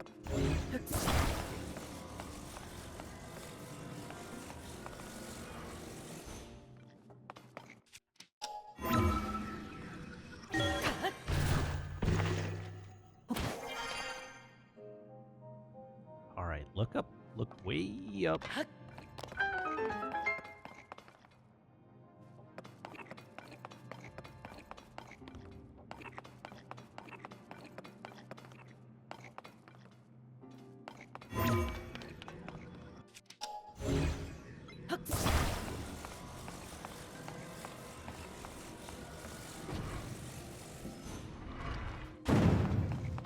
I get it.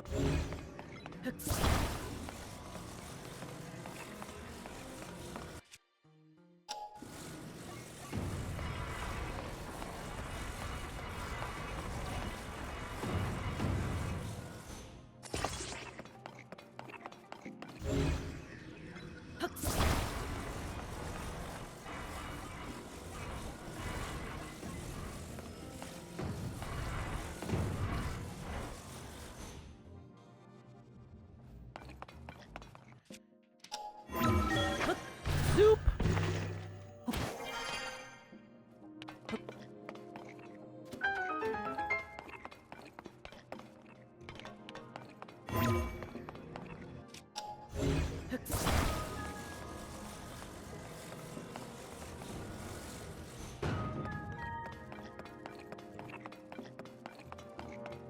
Oh ho!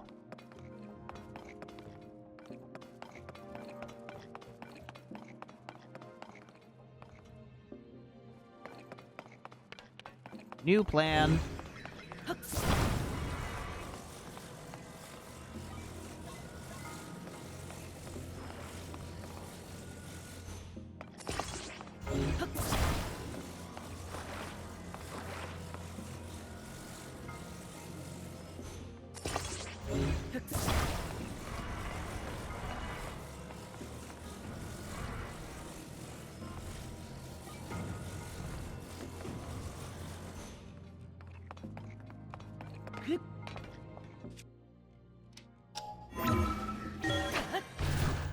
Secret uppies indeed.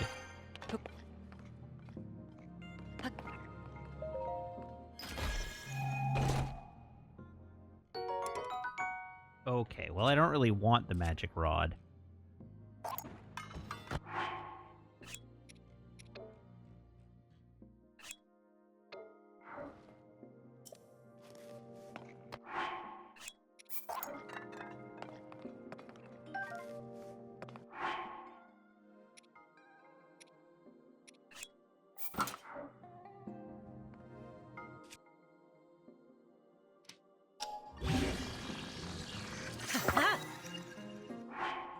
Sure.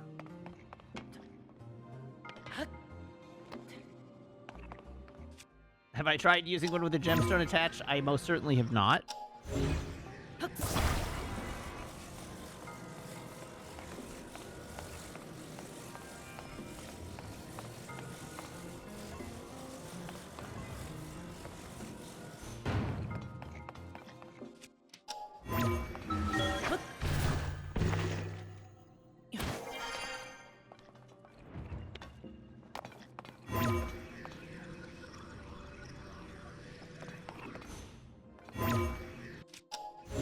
They goozled me.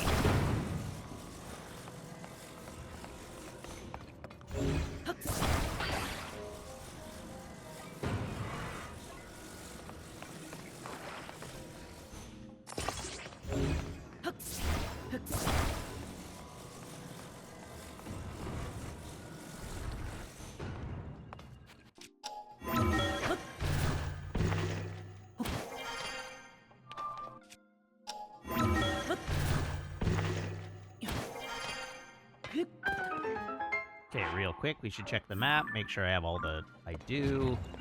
Huzzah!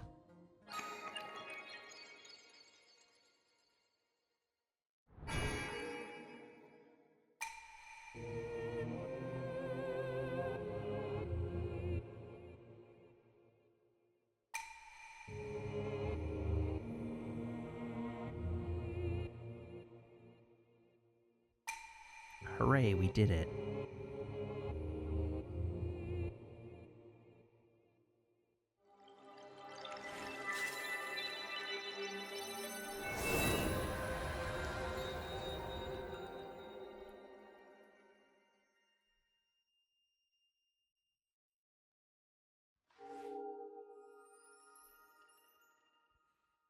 God, chat, my poor thumb is so beat up from working on my model today.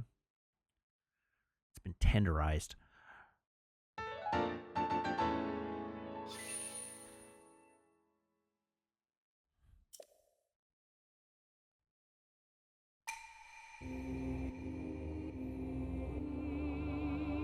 That's 30 shrines of how many?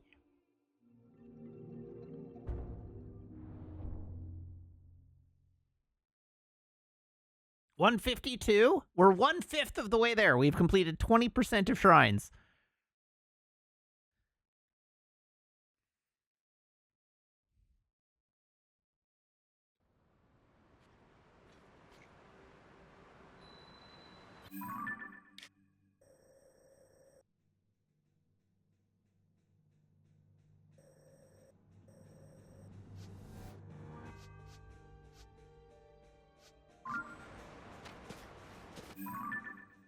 All right, what now?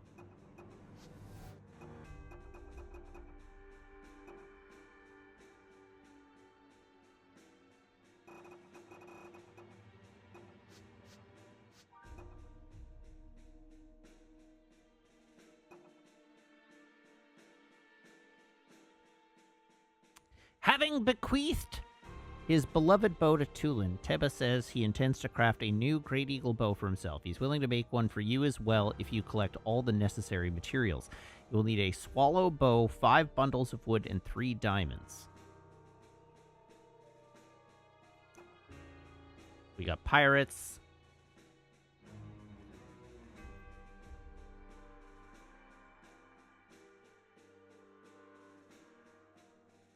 We got fossil of an ancient city.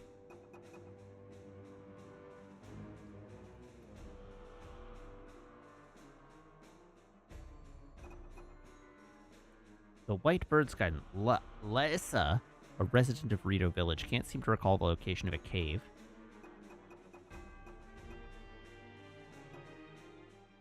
Princess sightings. Ruffian-infested village. Not the ruffians.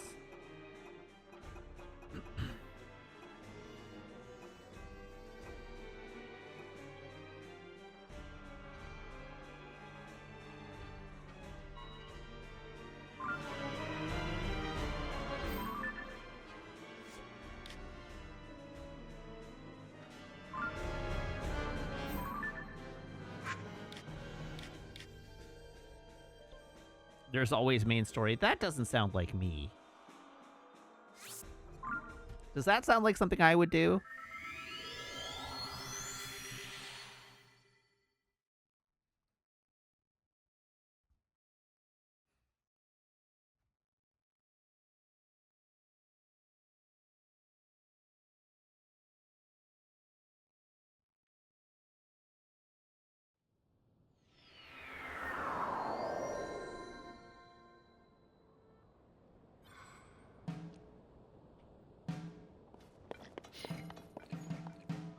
Can you make a really old reference? Go for it.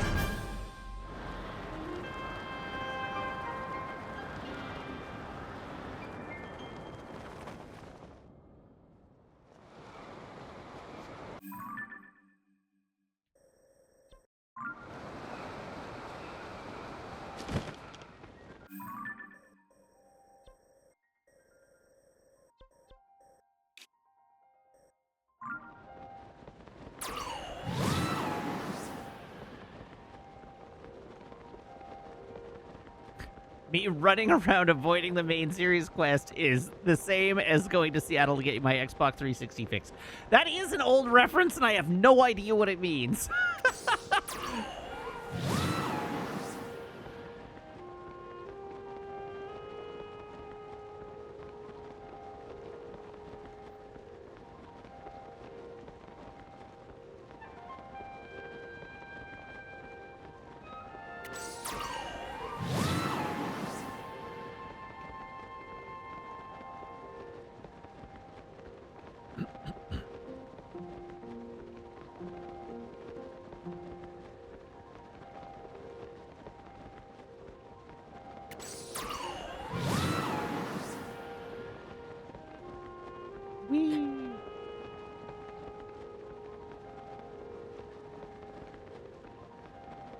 Oh, balls, I'm starting to freeze to death.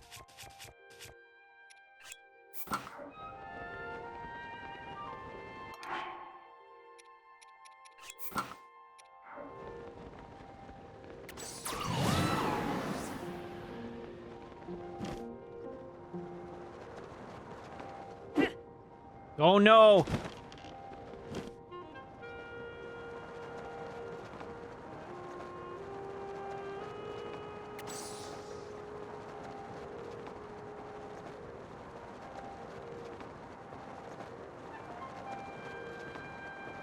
Don't land in the drink.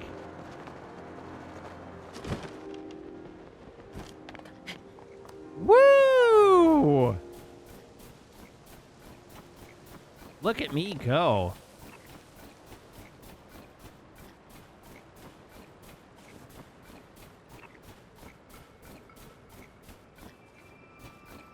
Okay, first things first. What is this?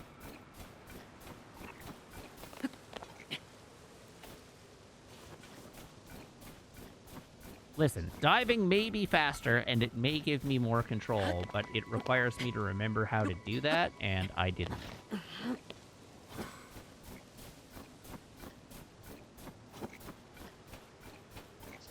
Presumably, I accessed that from a cave underneath it.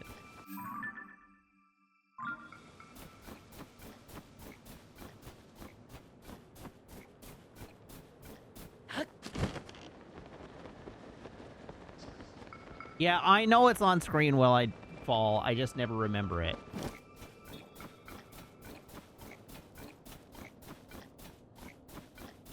I guess the drop being there means that I already got this one, which was not my intent, strictly speaking.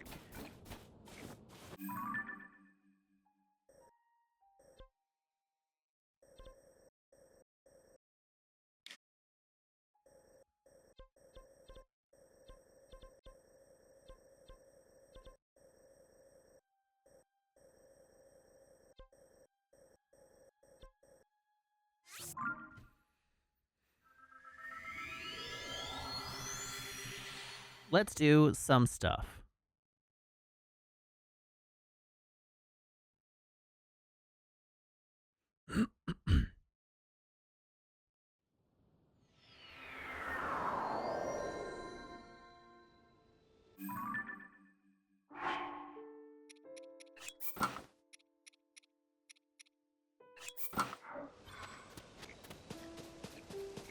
We'll go this way. This way seems like a reasonable way to go. Yoink. Oh, the hot air balloon is at the top of that cliff. Neat.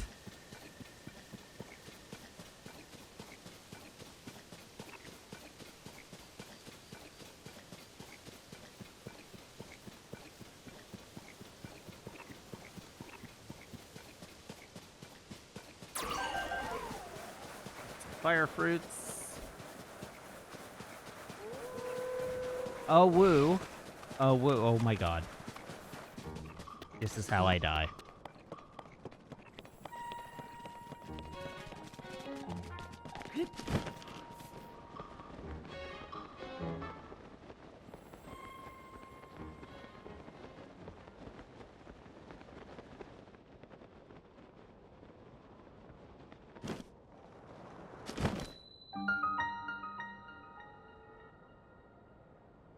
The Forgotten Temple.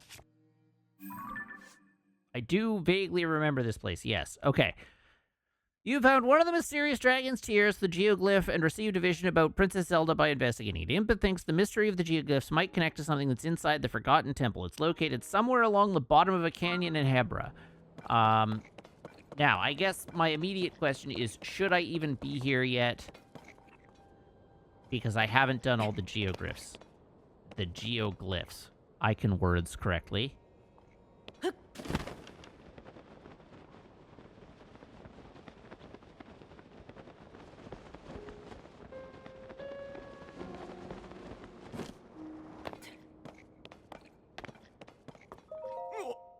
Oh, Link, I am so pleased that you've come here as well. To be honest, Lady Impa deduced that there's something related to the geoglyphs here. It took some effort for us to get up here, but we managed it. But then Lady Impa grew impatient. The moment I took my eyes off her, she went deep into the temple all by herself. Once I finish mooring the balloon, I plan to hurry after her. The balloon looks pretty moored. My recollection of the Guardian Gauntlet here is that I was actually pretty good at deflecting the beams.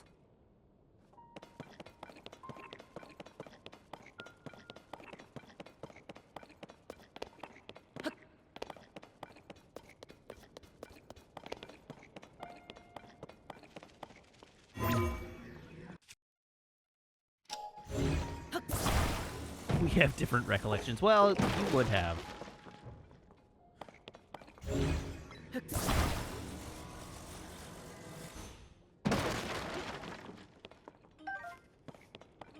Y'all have such little faith in me. It doesn't surprise me that we have different recollections.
So, here's something I find interesting. When I was doing my master's degree, I had a course on narrative. I've sort of talked about it a little bit in the past, where I had, like, one of the assignments I had was to do script doctoring and things like that. But anyhow, the very first assignment that we had in that class was to create a non-linear narrative. So it had to be a narrative that was broken into parts, and the component parts could be watched in any order, and you would not lose any of the like coherency of the narrative. Was the assignment, and the narrative that my group came up with was like a cycle, basically. So we had 4 parts, and each one focused on a different character, and the end of each one led into the end of each story led into the beginning of the next story, and so it would loop. So you could watch each component, and it would loop into the next one and lead you to the next step. And that was our story. And I just find it interesting that the sort of like the supposed reason for doing that was sort of like, you know, like video games are becoming narrative form, and the move towards giving people more freedom in video game worlds means that it becomes more important to allow player freedom and give people the opportunity to do whatever they want to do in the games they're playing. And so you should be able to like craft a narrative that can be experienced in any order without losing coherency. And I think it's very funny that the Legend of Zelda, one of the very best game, most interesting or most storied game franchises of all time, right? Like the Legend of Zelda is monumental, iconic in video gaming. And their solution to this was, yeah, whatever, we're just going to tell a linear story and break it into parts, and you can just watch them in whatever order you want. You do them in the wrong order, that's a you problem.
That is how it is done.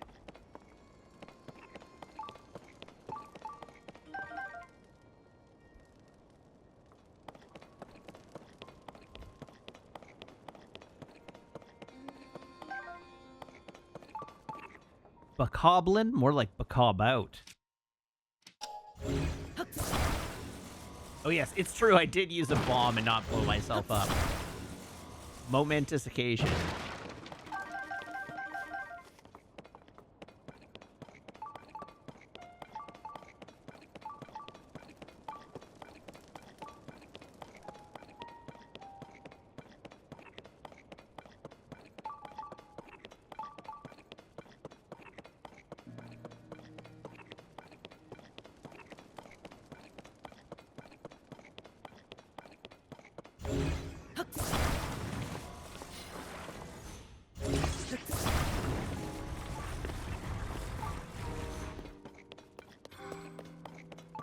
Was Link's Awakening a direct sequel to A Link to the Past? I don't feel like it was. Only, like, spiritually. It doesn't feel like it's actually a direct sequel to me.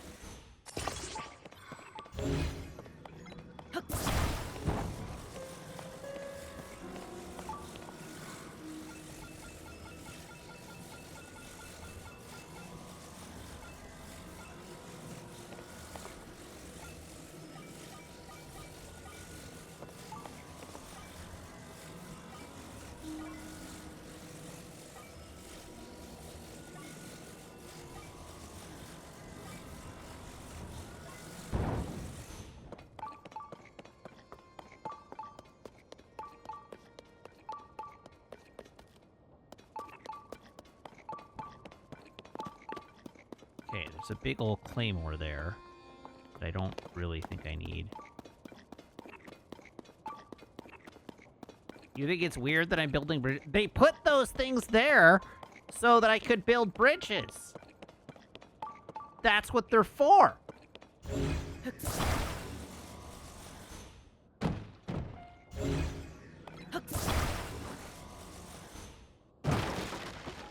Just be glad I'm not building a bigger bridge.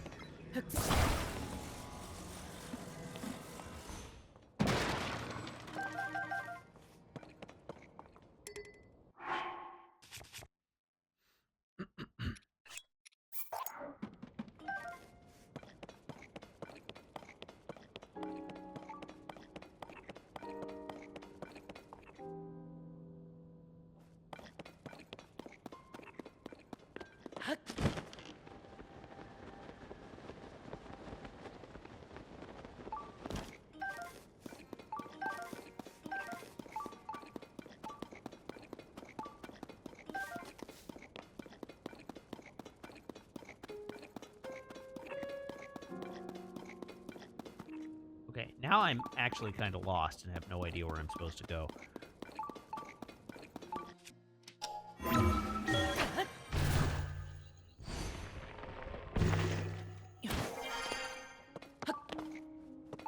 Here's chat, always razzing me for not using game mechanics. And then I use the game mechanics, and you razz me for using the game mechanics. Truly, I cannot win.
Ooh.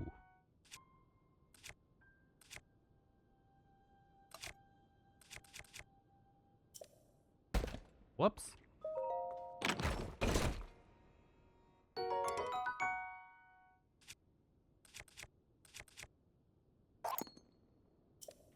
Oh god, if Jibcat thought I was doing well. then I was clearly doing terribly.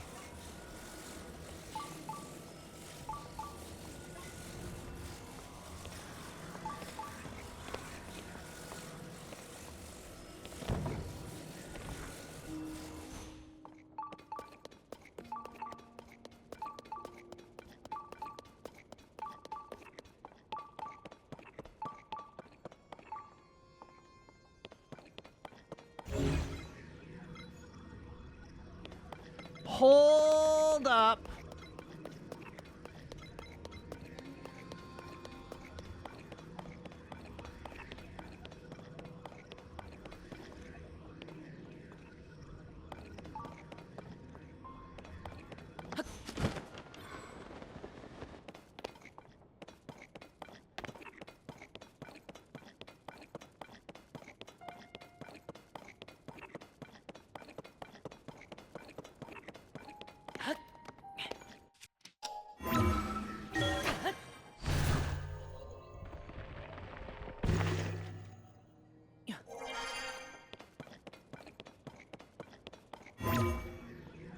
Okay, well, admittedly, the result of that exploration was a bit disappointing.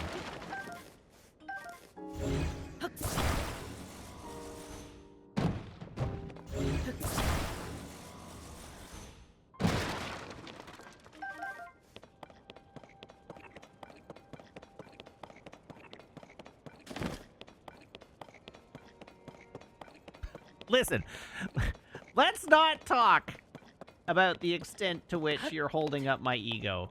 Please and thank you.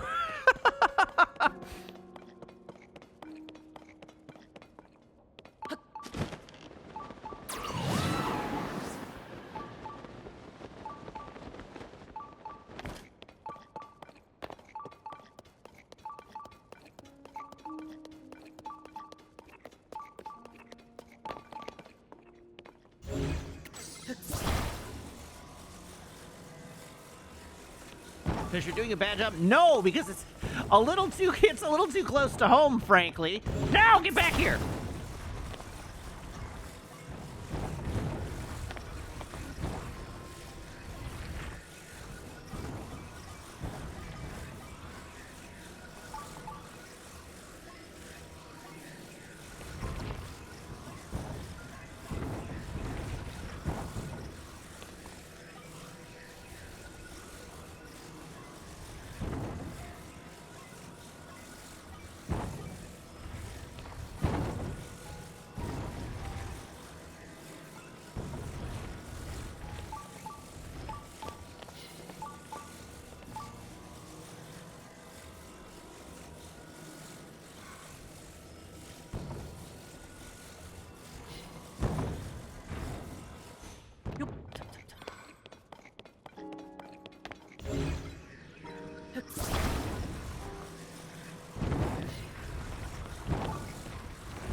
Skibidi Toilet teams up with Scholastic for novels, graphic novels, and more.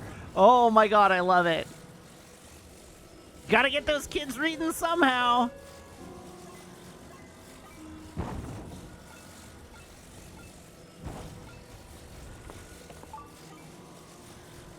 The word out of the teaching sector is pretty dire.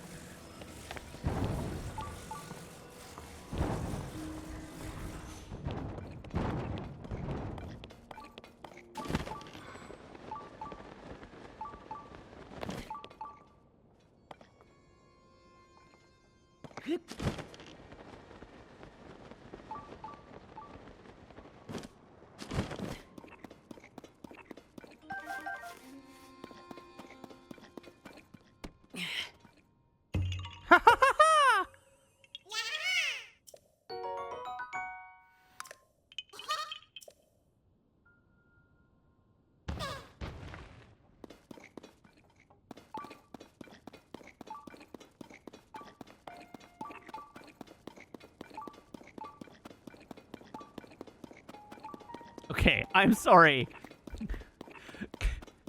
Animorphs were not my thing as a child. Let's be real here. I was not an Animorph fan.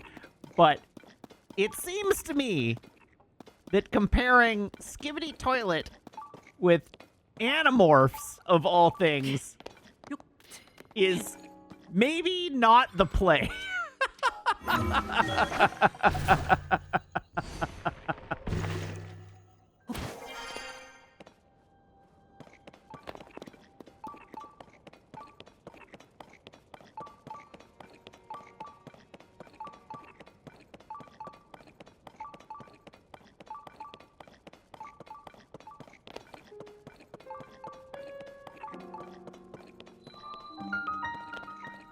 Hey, it's the Miyusi Shrine.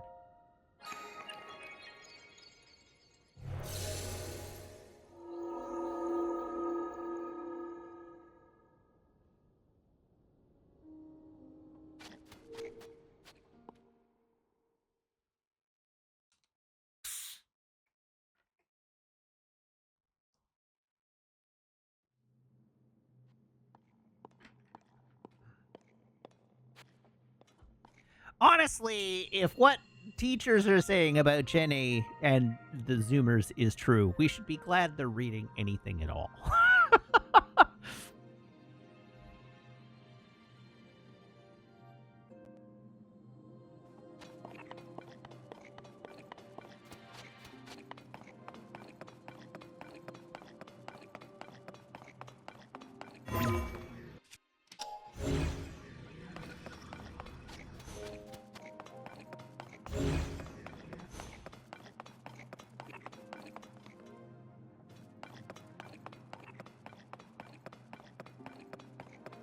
Does anybody remember what the challenge was here?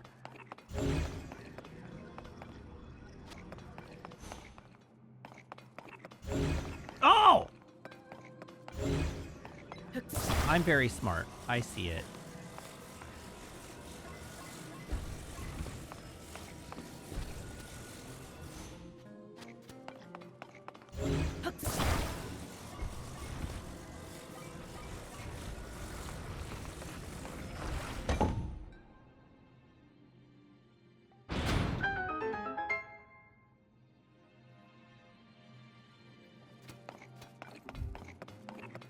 Skibidi Toilet is just Captain Underpants for the modern era. Send tweet.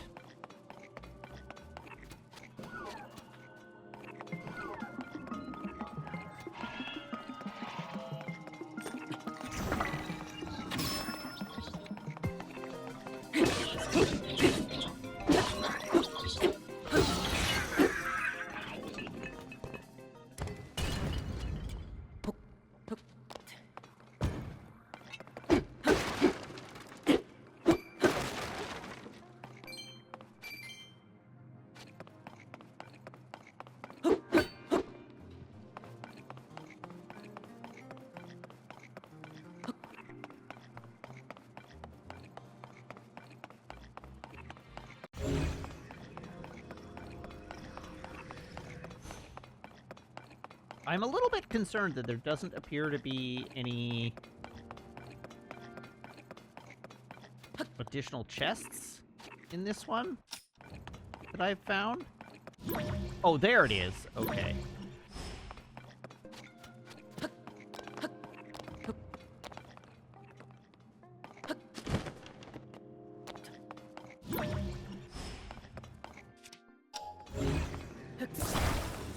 Jimcat, you having never heard of Captain Underpants is probably the least surprising thing any of us have heard this evening.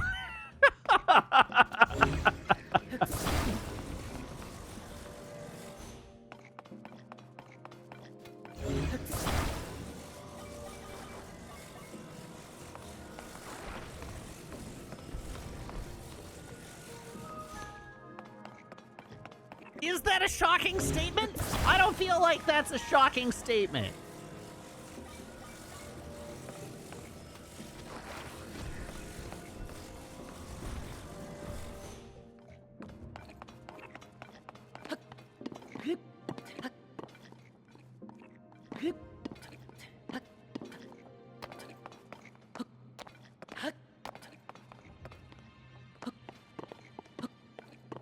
Brownie says there's zero chance Jimcat has never seen one of the graphic novels. Brownie, remember who you're talking to.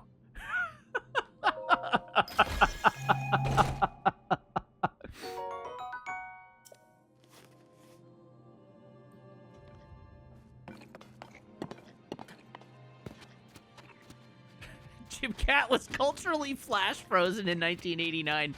That is a good comment.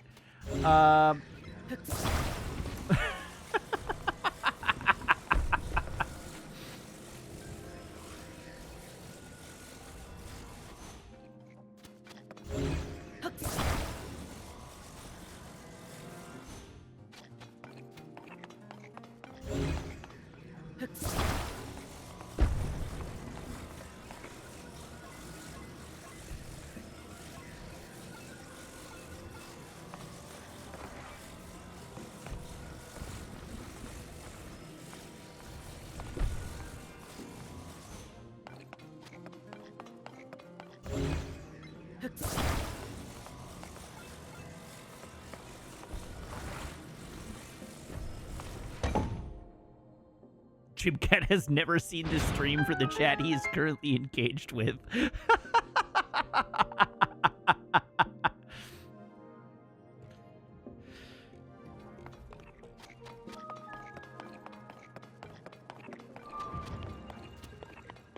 When you were little, we had the hatchet and we liked it. Did we? I don't think we liked it. I'm sorry. As an elder millennial, when we were little, we had scary stories to tell in the dark. Ours was scary stories to tell in the dark, which does, in my opinion, feel like a more sophisticated variety of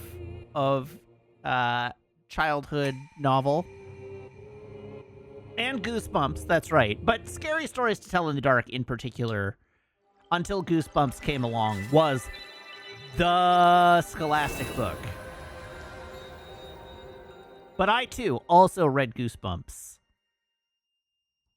But Scary Stories was like the shit at the Scholastic Book Fair.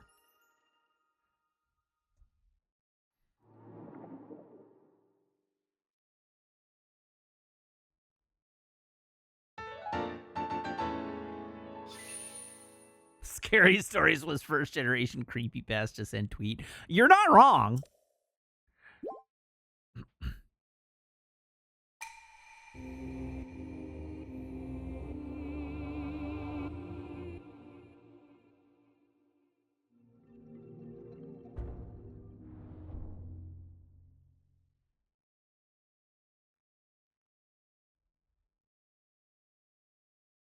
Despite your efforts, your son won't read Goosebumps because they're scared. That's the point. Yes, they're scary. That's the idea.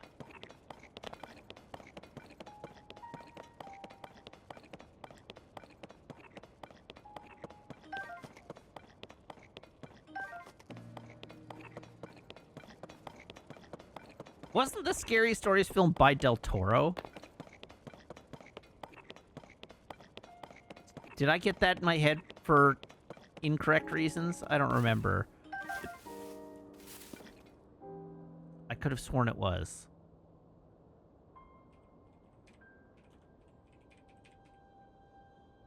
...2019 film... Story by Del Toro. Okay. I still haven't seen it.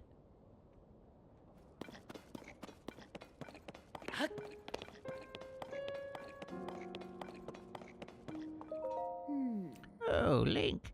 Thank you again for your help with the balloon. Yeah. I believe there is something related to the geoglyphs somewhere within this temple. I am searching, but so far it has been in vain. The chambers here are enormous, and so it will be a difficult task at best. Where could it be?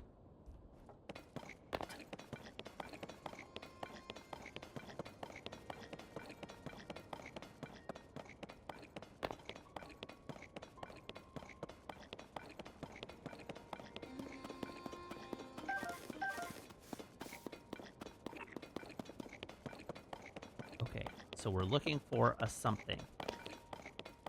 But we don't know what that something is. We just know we're looking for a something.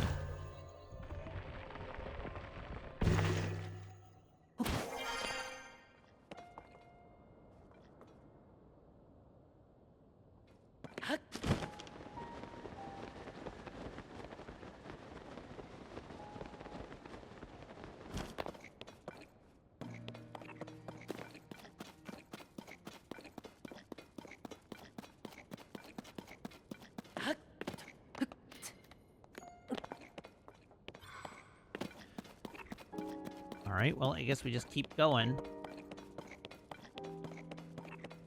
Well, this is a fascinating room. What's this all about?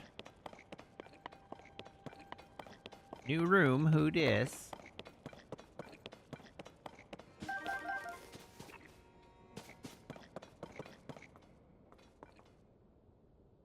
You remember reading Asimov and Douglas Adams in high school? I read all of the 2001 books. I read 2001 and 2010 and 2061 and 3001.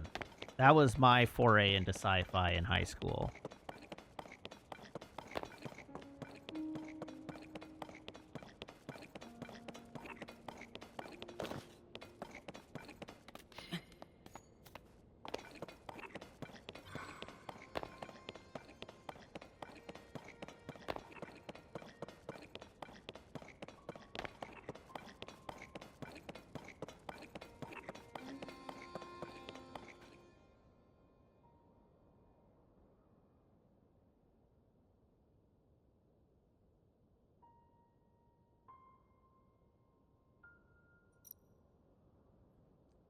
We all have online screen names. Did I ever have a gamer name that wasn't my real name? The answer to that is yes, and I'm not going to tell you what it was.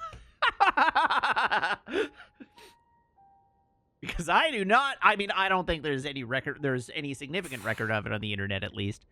But if there is, I don't want you to know it. Is it embarrassing? No. The name itself is not, well, okay, there's one that's kind of embarrassing, but then I replaced that one with another one that I still quite like, but have retired. And then I have one that I wanted to use for a while that unfortunately was taken in most places, and so I couldn't continue to use it. For you.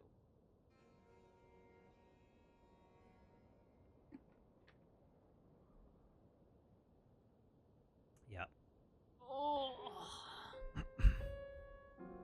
Oh, it's like a map. Yes. Very nice. I like You the bet circles. it was XX_Halo_XX. No, it was definitely not that. You all right. All I will say about the one that's kind of embarrassing, all I will say is that you all are thinking that I was trying to be edgy as a teen, and that is not the kind of teenager I was.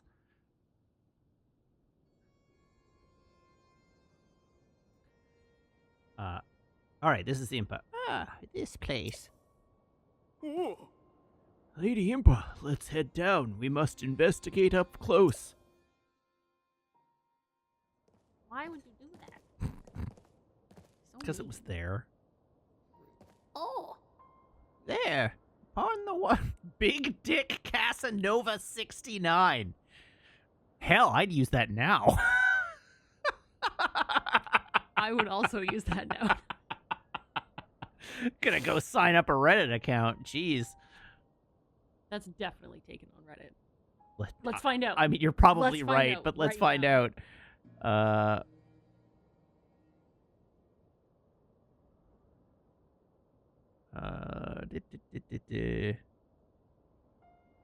Log in, sign up.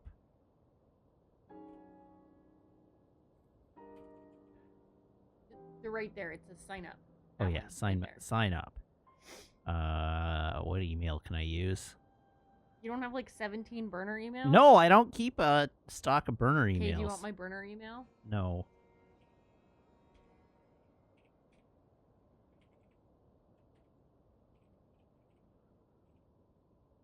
I just want to see if the... Oh, god damn it. Oh, skip. Big Dick Casanova 69. Username available! Hell yeah! Done! Oh, God.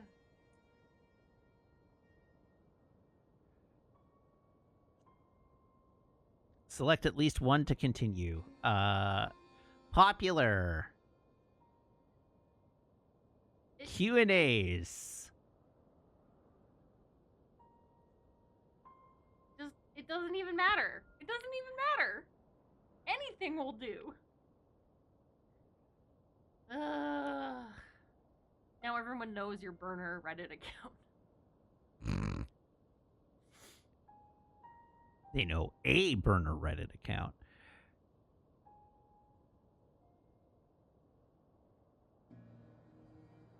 What would BDC be into?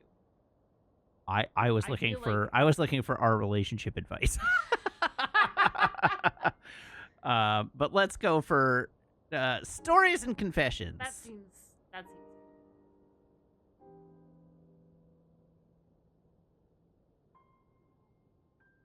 There we go. Big Dick Casanova 69 has a Reddit account.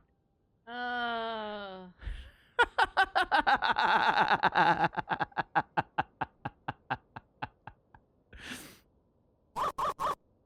right, Brownie, thank you very much for the resub. Now for 38 months.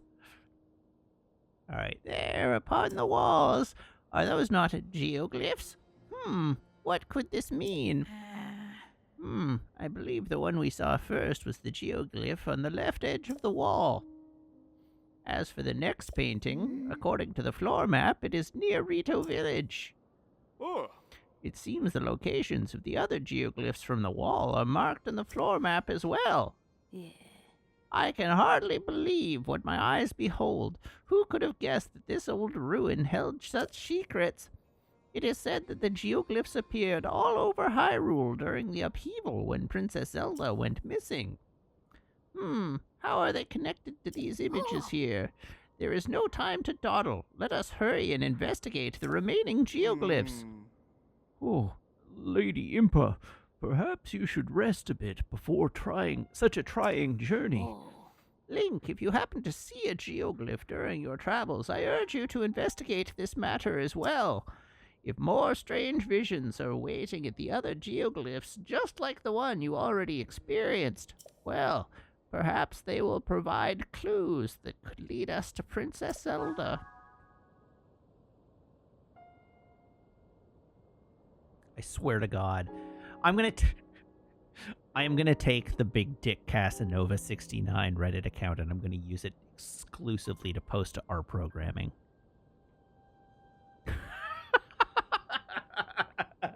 Literally nothing else.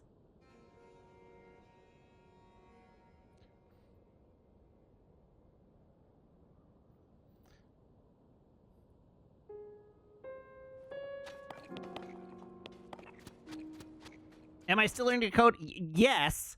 I haven't been able, I haven't had time to do anything in a while, unfortunately. But, nominally, yes.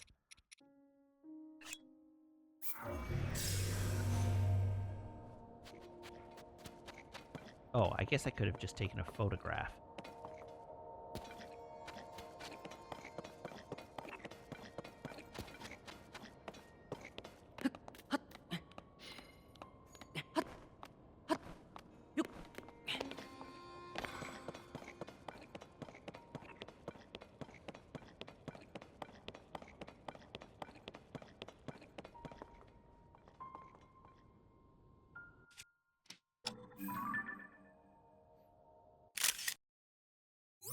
Look at this photograph. Every time it makes me laugh.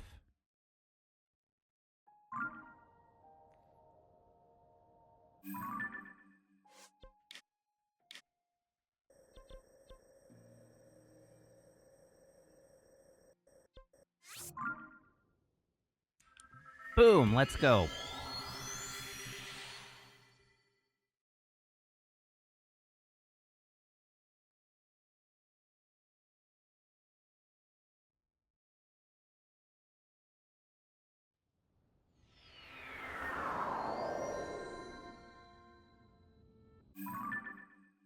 Okay. So, from where I currently stand, the nearest one is going to be to my west.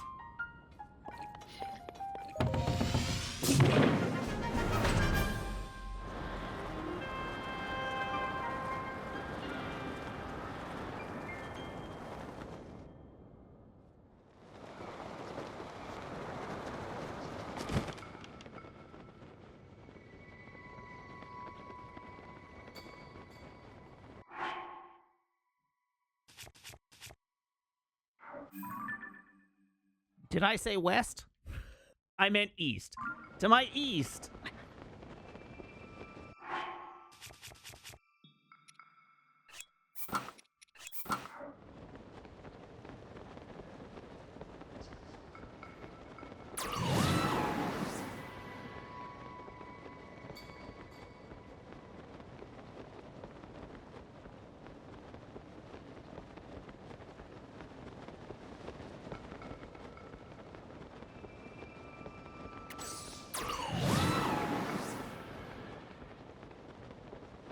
Yes, west. We're heading west. That's correct. Oh, I can see at least 2 shrines from here.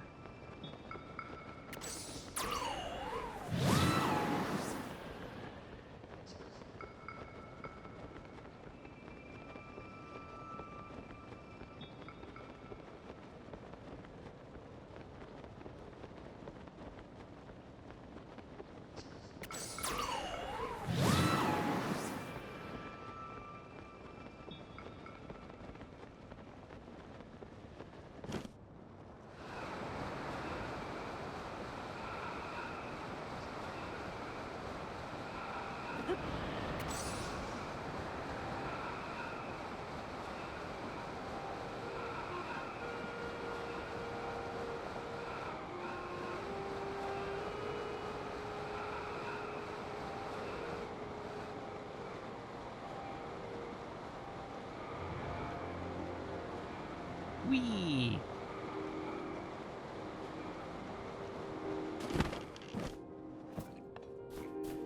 Memories all alone in the moonlight. Something, something, something, something.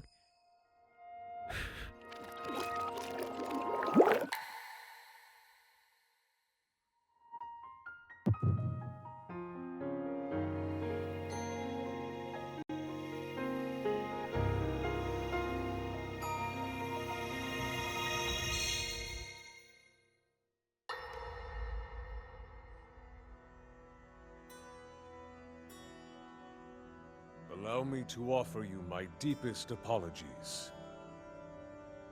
On behalf of the Gerudo, for taking so long to accept your repeated invitations.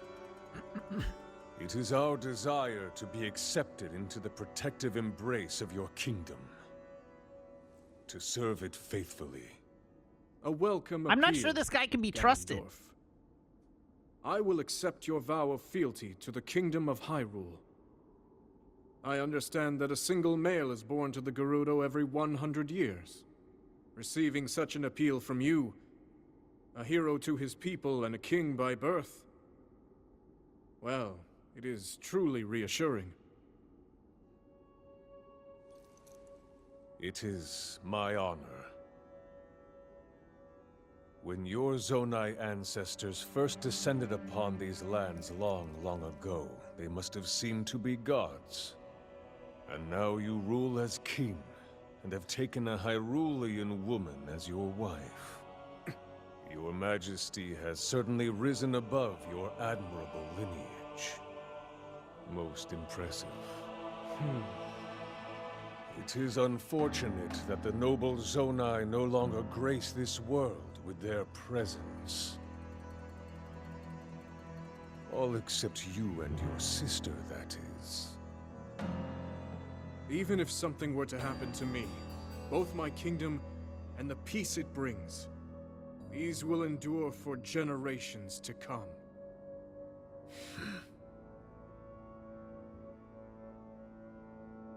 Your actions today are appreciated, Ganondorf. There he is. I look forward to your future endeavors. You may leave. Your Majesty.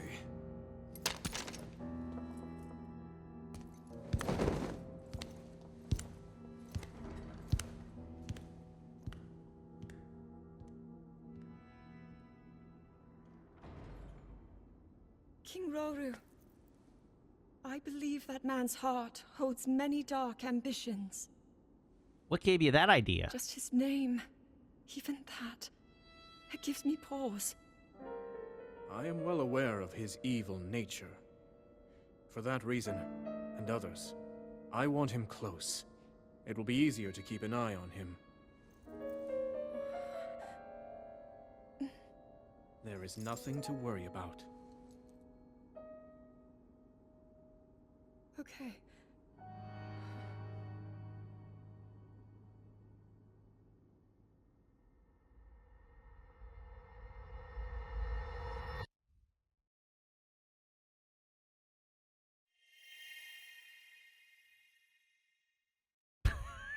I love this stupid hat.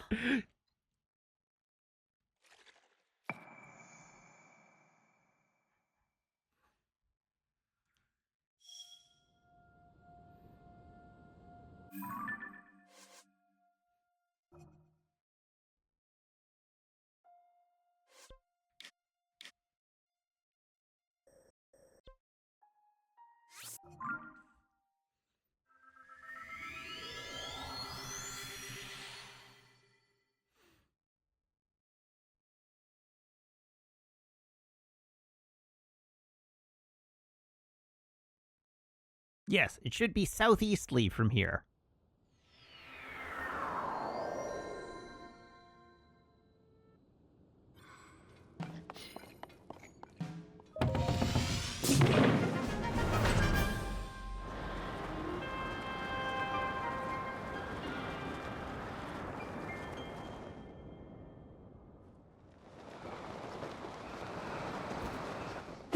No!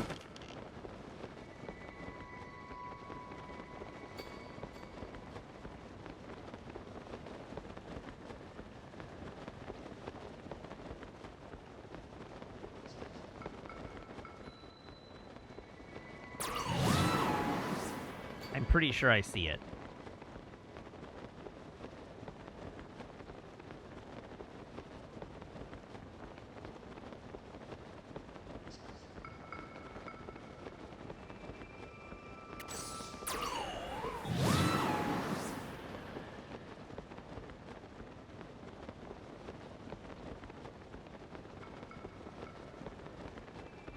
Game Grumps has a running gag where every time they use Gust, they replace the sound with the anime WoW from TikTok. Wow!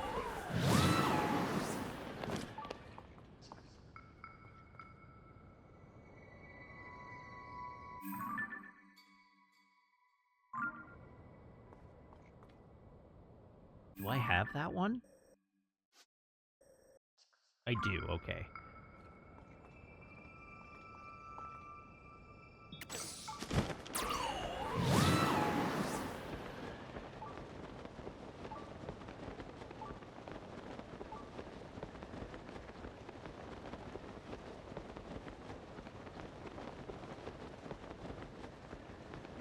I appreciate that I even said Game Grumps, and Chibcat still asked who the GG acronym was representing.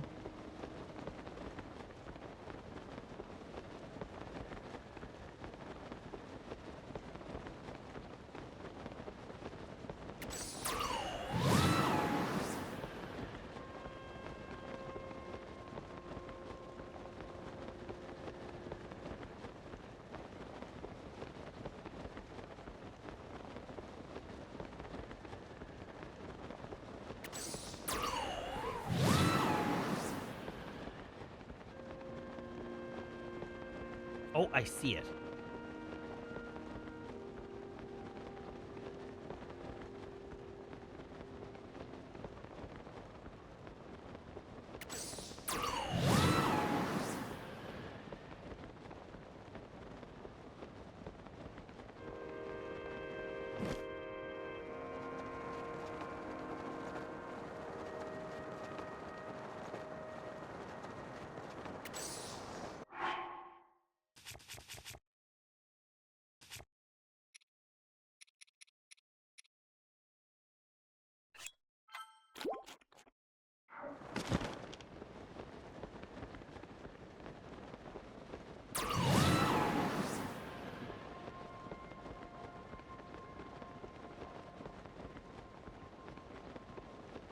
Yes, I do. Thank all. I can't believe I did it again.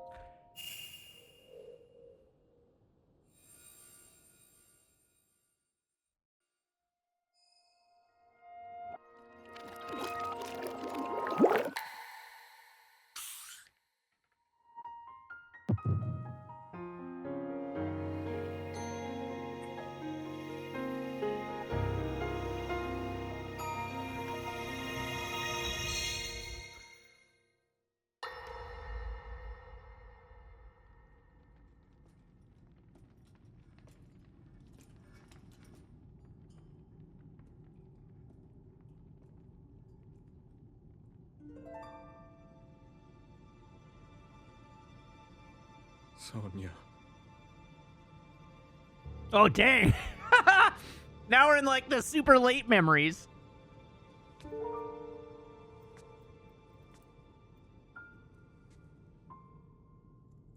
Oh, Zelda. King Rauru, before you face the Demon King tomorrow, there is something I must tell you.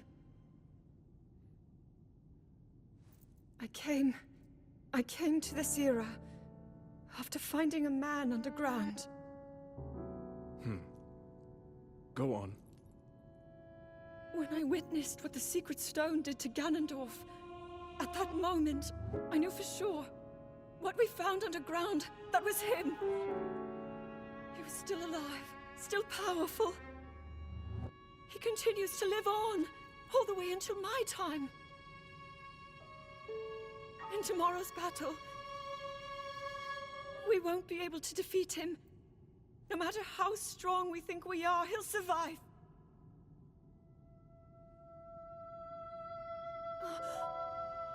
Maybe you should seal him away. And you will. Zelda, you're breaking the Temporal Prime Directive right now. Maybe so. But it is my duty to try.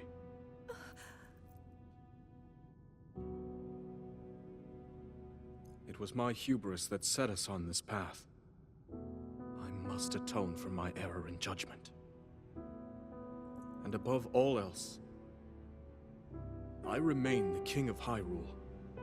As with any leader, it is my duty to safeguard and protect my people, even if I must risk my life. Rauru. And if it proves impossible for us to defeat Ganondorf, we rely on your knight, and that legendary sword he carries. Our last line of defense will be Link. But remember, that was a future where you never appeared in this world. And you are here now. Zelda, I believe there is a reason you were sent to us. It has to mean something.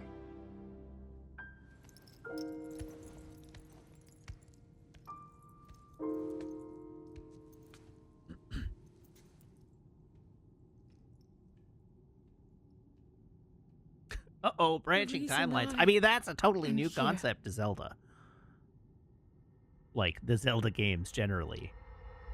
They all happen on one single, very coherent timeline, as we all know.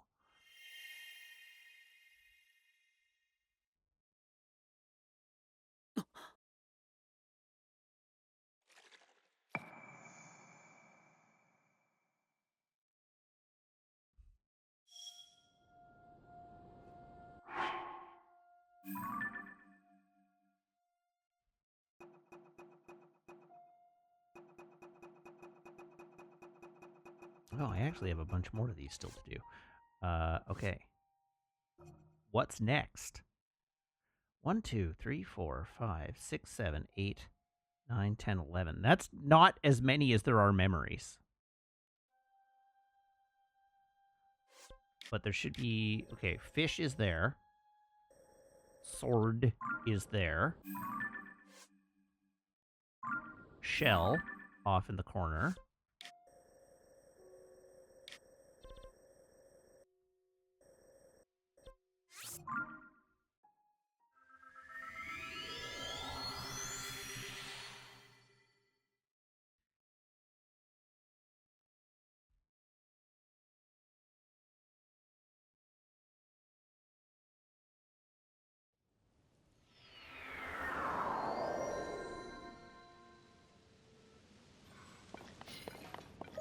Away we go.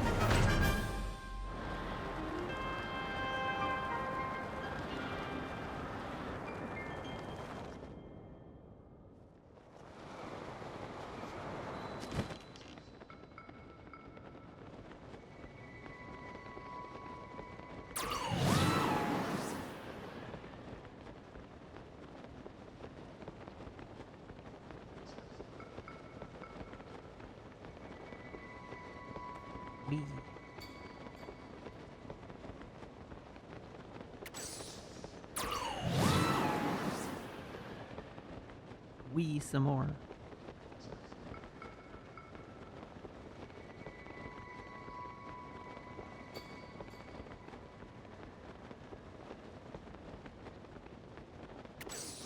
Wee again.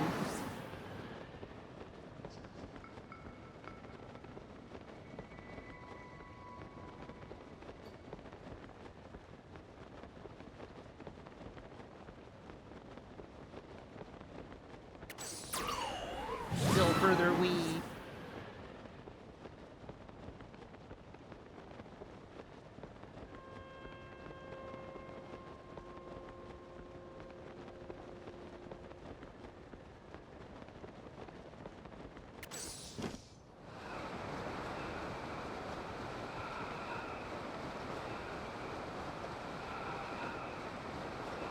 Realistically, my stamina should be recharging right now.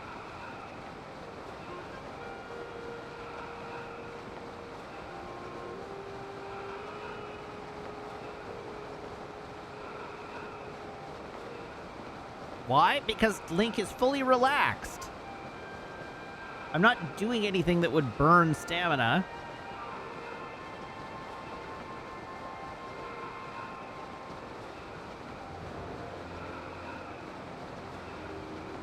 Okay, Jibcat, have you jumped out of a plane before?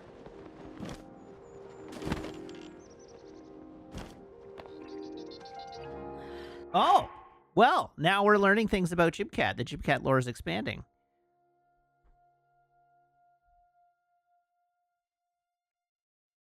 All right, I'll be right back. Please don't go away. Frankly, Jibcat says the place you skydive in the lower mainland is Abbotsford. And frankly, Jibcat, I think the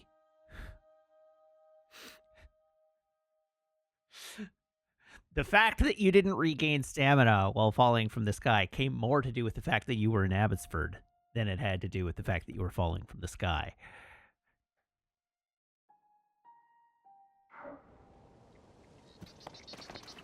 All right, here we have another memory.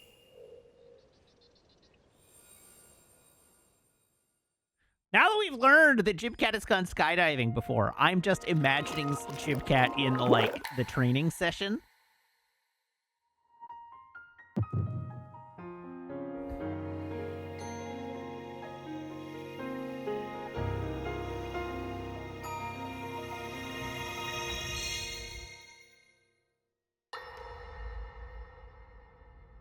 When you reach 9,000 feet, pull this cable. What cable? This cable.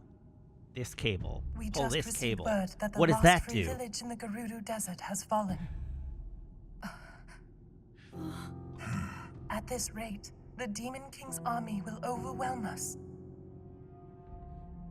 I understand. Our only hope is for me to defeat the Demon King. Rauru. The Demon King. He is not someone you can stop by yourself. But you are not alone. You have the Gerudo, Goron, Zora, and Rito leaders as well as Zelda. And of course, you can count on me.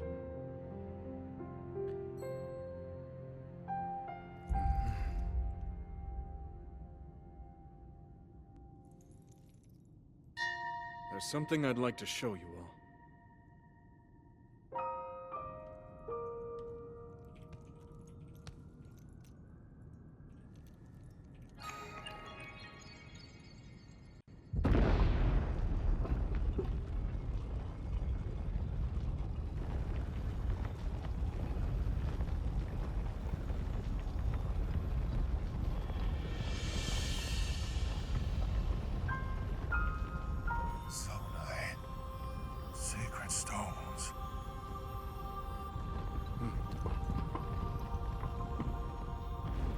Stand with me. I need all your aid.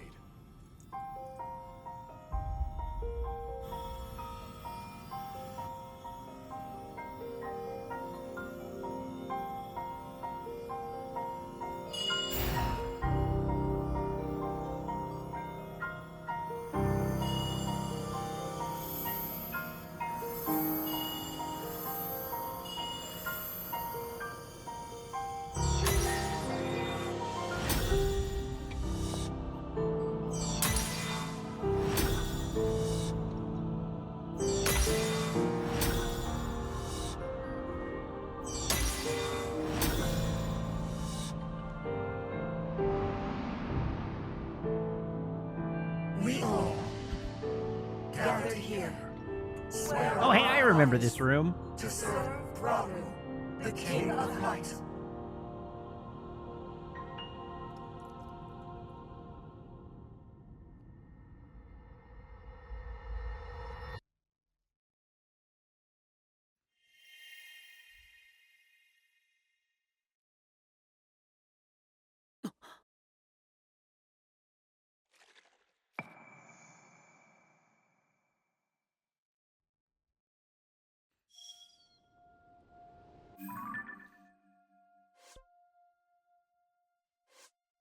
Okay, what else we got?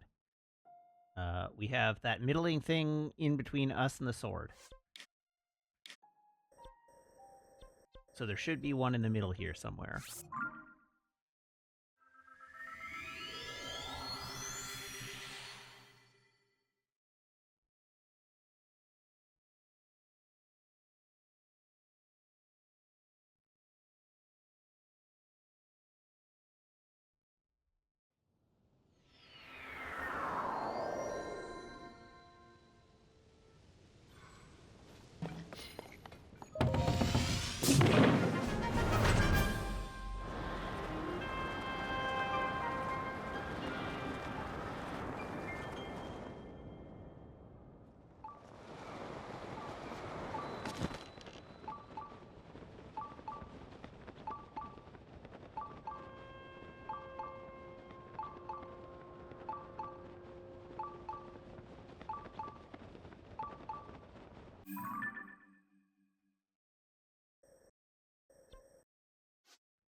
Where the hell would it be?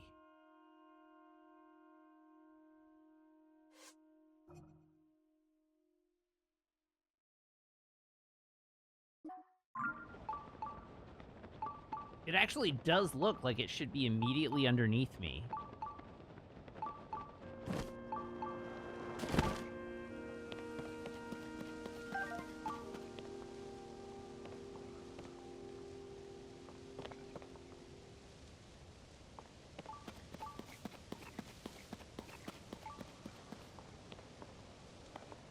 Oh, there it is.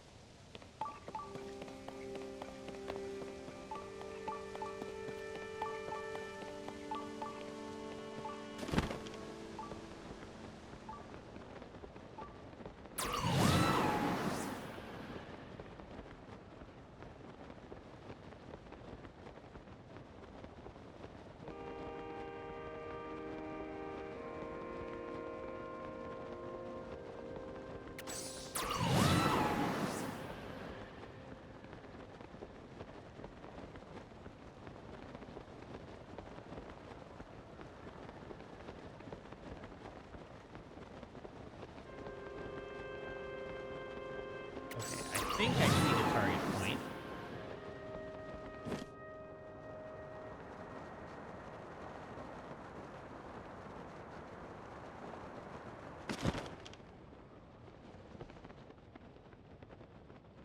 Oh, there it is.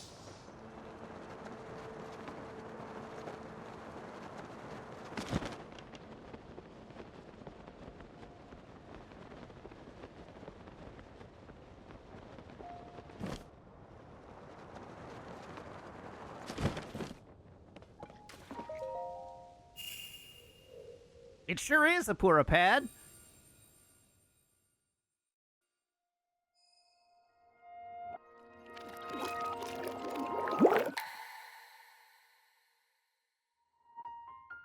my headset just randomly shut off.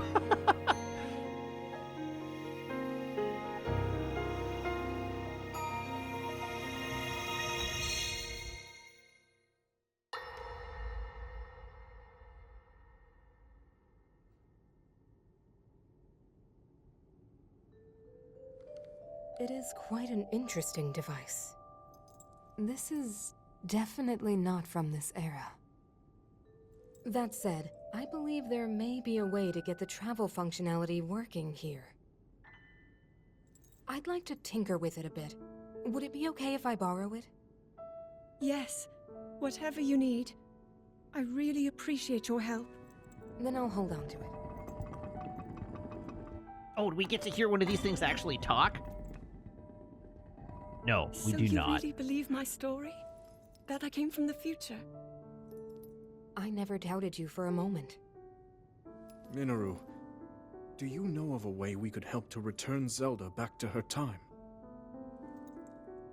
I suspect it was the power of your secret stone that allowed you to travel through time. To put it simply, secret stones amplify the power their owners possess. I am able to separate my spirit from my body.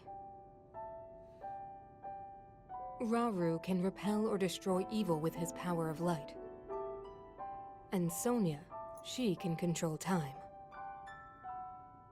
As for you, I can sense both light and time powers.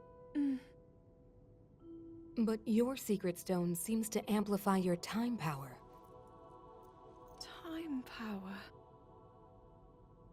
Ultimately, the secret stone only amplifies your power. It doesn't suddenly grant you mastery and control. That's still up to you. Ultimate power! That means, if you don't already know how to get yourself home...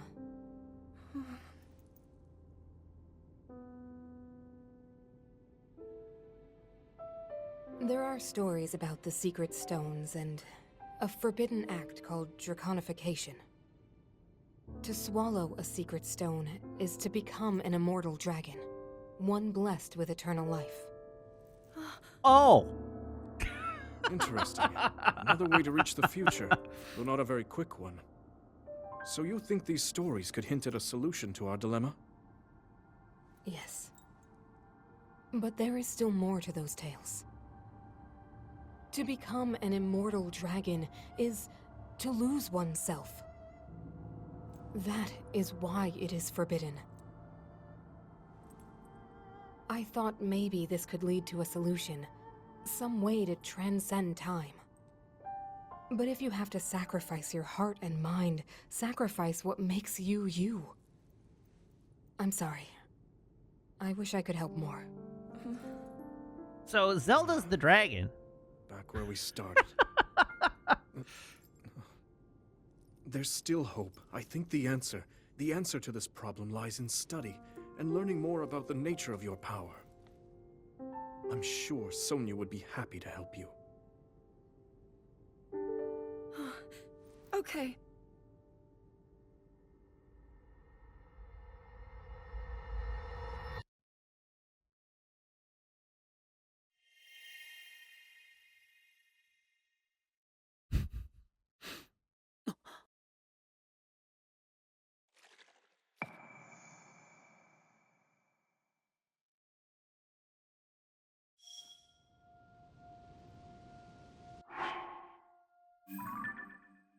Okay, how many memories have we unlocked? 1, 2, 3, 4, 5, 6, 7, 8, 9, 10, 11.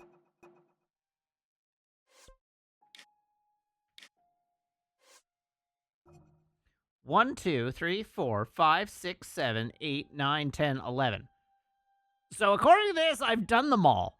That can't be right.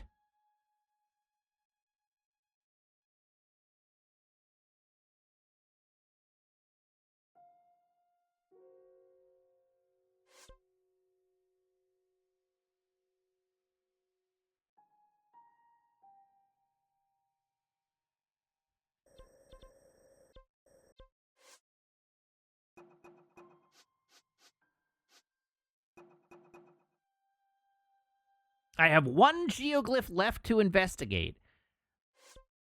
Okay, so which one haven't I done?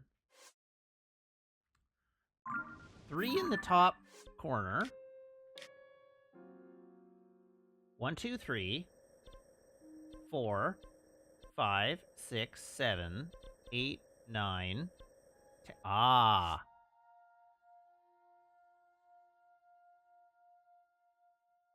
I may not have fish. No, I have fish. Which one don't I have? We have Standing Man. We have whatever that thing is. There's one over here. Yeah, there is. There's one over here. So it should be north of this.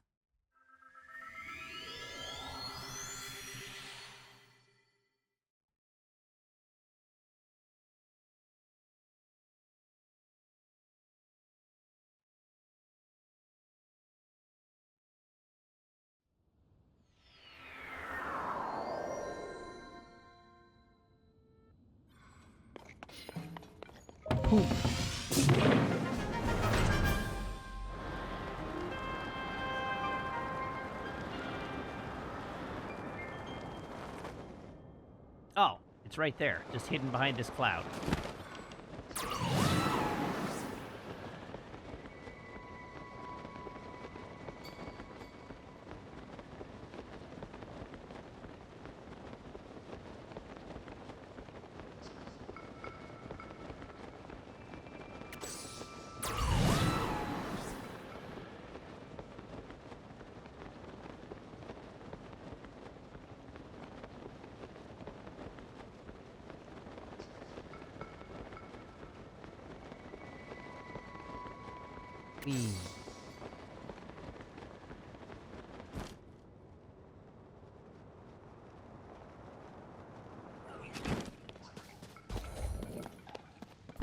The timing on that.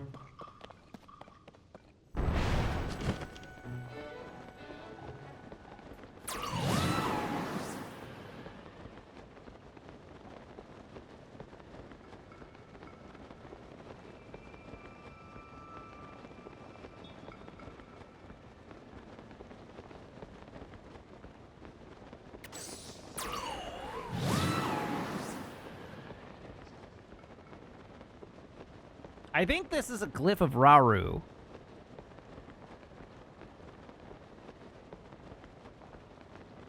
With the long hair. The sister's ears go up.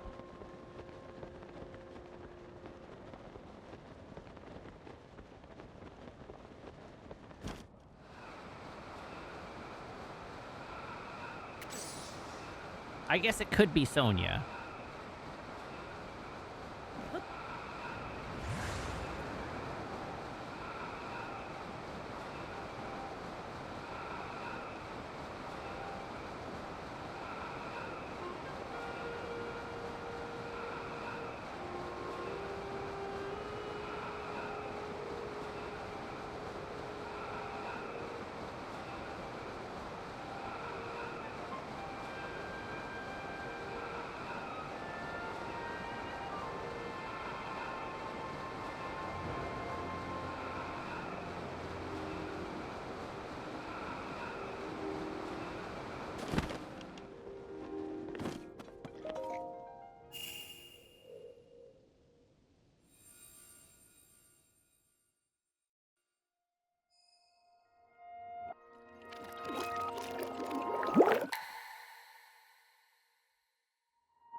Memory.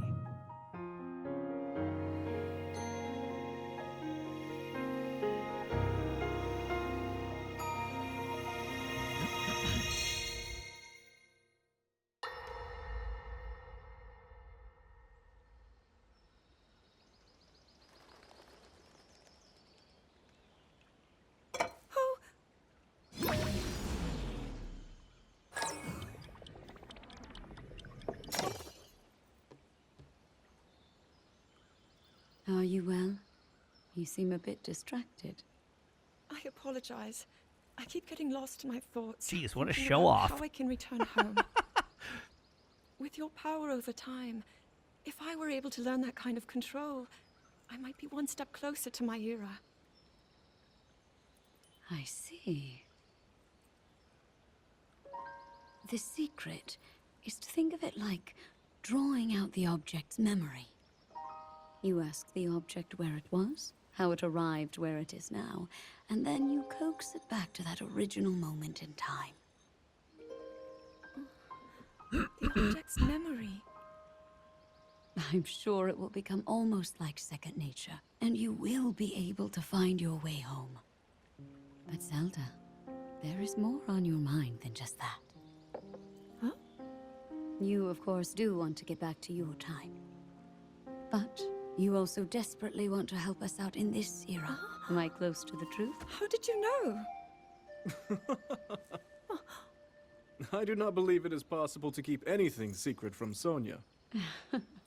Oh, your concern is very sweet, Zelda. But listen, you can focus your attention on returning home. After all, you possess more than power over time. You have a sacred power that can dispel evil. Both of these powers will help you protect your own era. Queen Sonia. And of course, you must make it home safe to put Link's mind at ease. Link? That is not a name I have heard. He is a royal knight. He had been originally appointed for my protection. But later, he became a hero by saving both me and Hyrule from a great evil. Oh, a hero is he? He is so very dedicated, and he refuses to back down from any challenge. He is very strong. It's all those And stamina his heart bars. is good and true. Ah, I can see that you have absolute faith in him. Hearing you speak so highly of Link, I find myself wanting to meet him as well. Indeed. I would also like to meet him. He must be quite the brave, courageous knight. What a picture Zelda paints of him. A picture? She didn't mention one single physical attribute.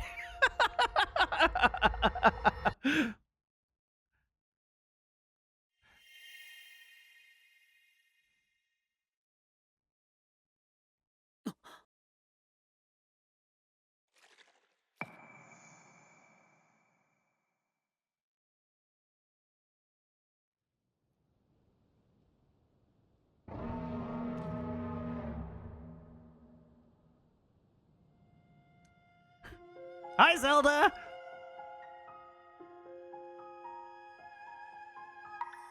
Oh, I can't help but notice you... Oh my god, that's the Master Sword.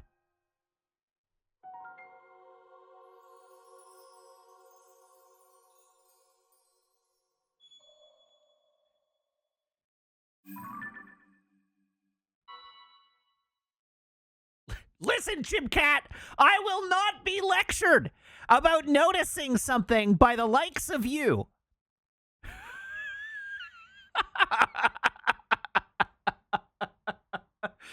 I draw the line here. Absolutely not.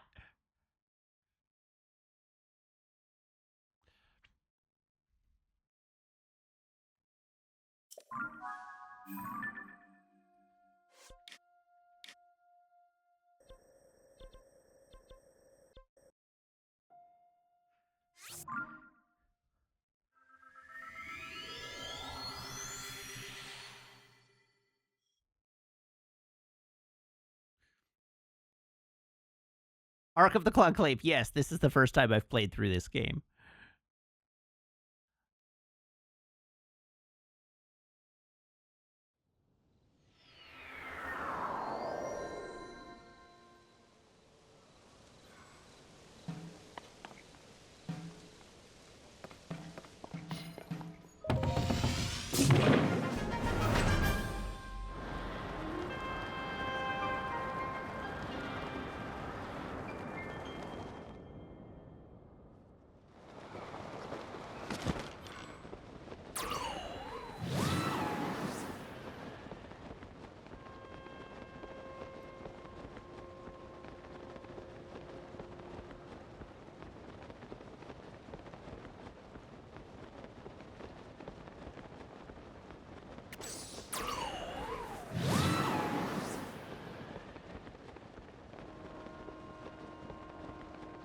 We are most certainly not going to fight a rock giant.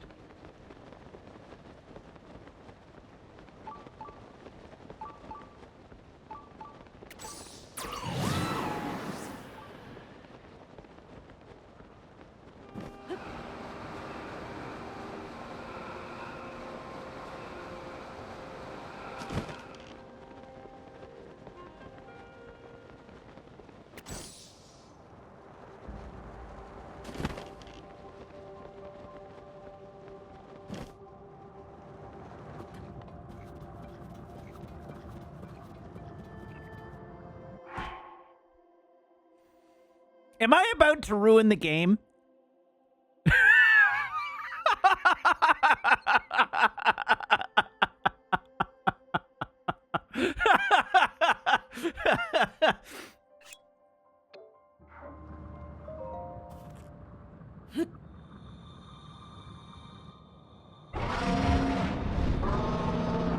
Oh, the dragon didn't like that. Dragon didn't like that.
What have I done?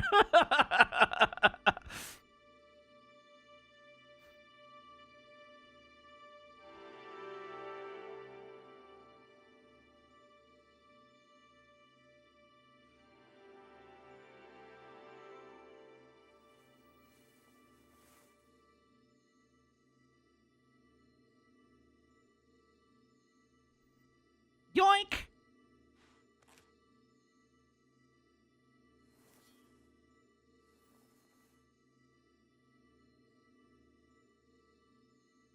And now I can do the same thing I did in Breath of the Wild and never use it.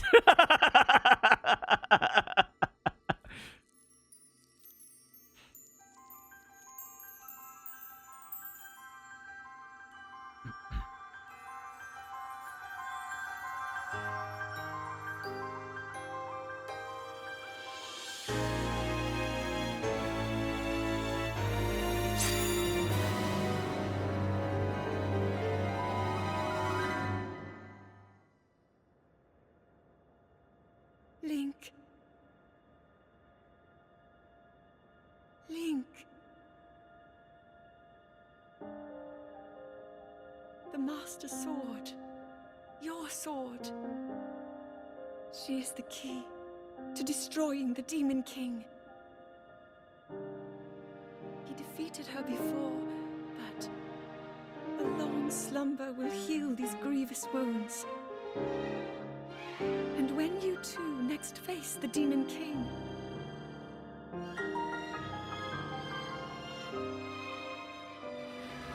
you will have my strength to help you through her. Link, You are our final hope. Help me, Obi-Wan Kenobi. I pray. This sword reaches you in the future.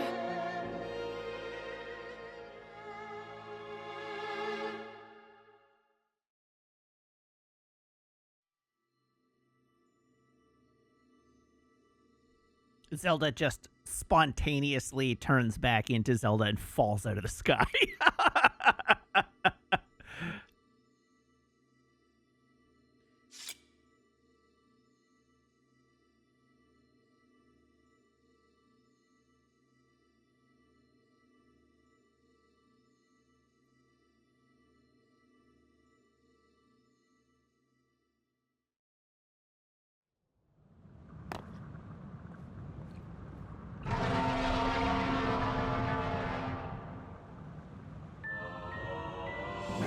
Well, I got the Master Sword.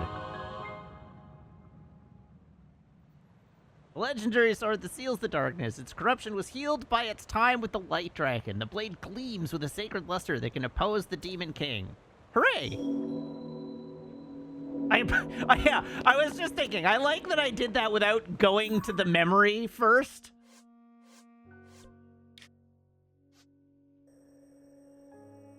The place I was actually trying to get to there.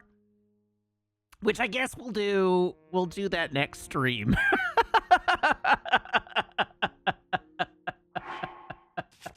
Because I am a Chaos Goblin and can't do anything in order.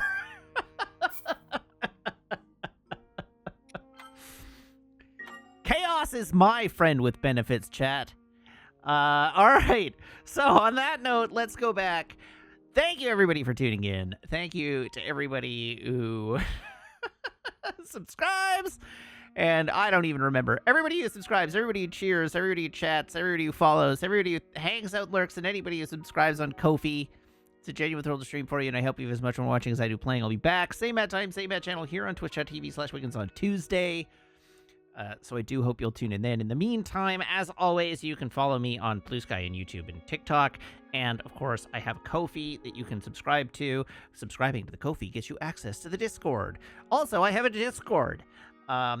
You can join the Discord by making sure your Twitch account or Ko-fi account are linked in Discord's backend, where my server will appear to you as if by magic among your linked servers. So please join the Discord. How does that sound? All right.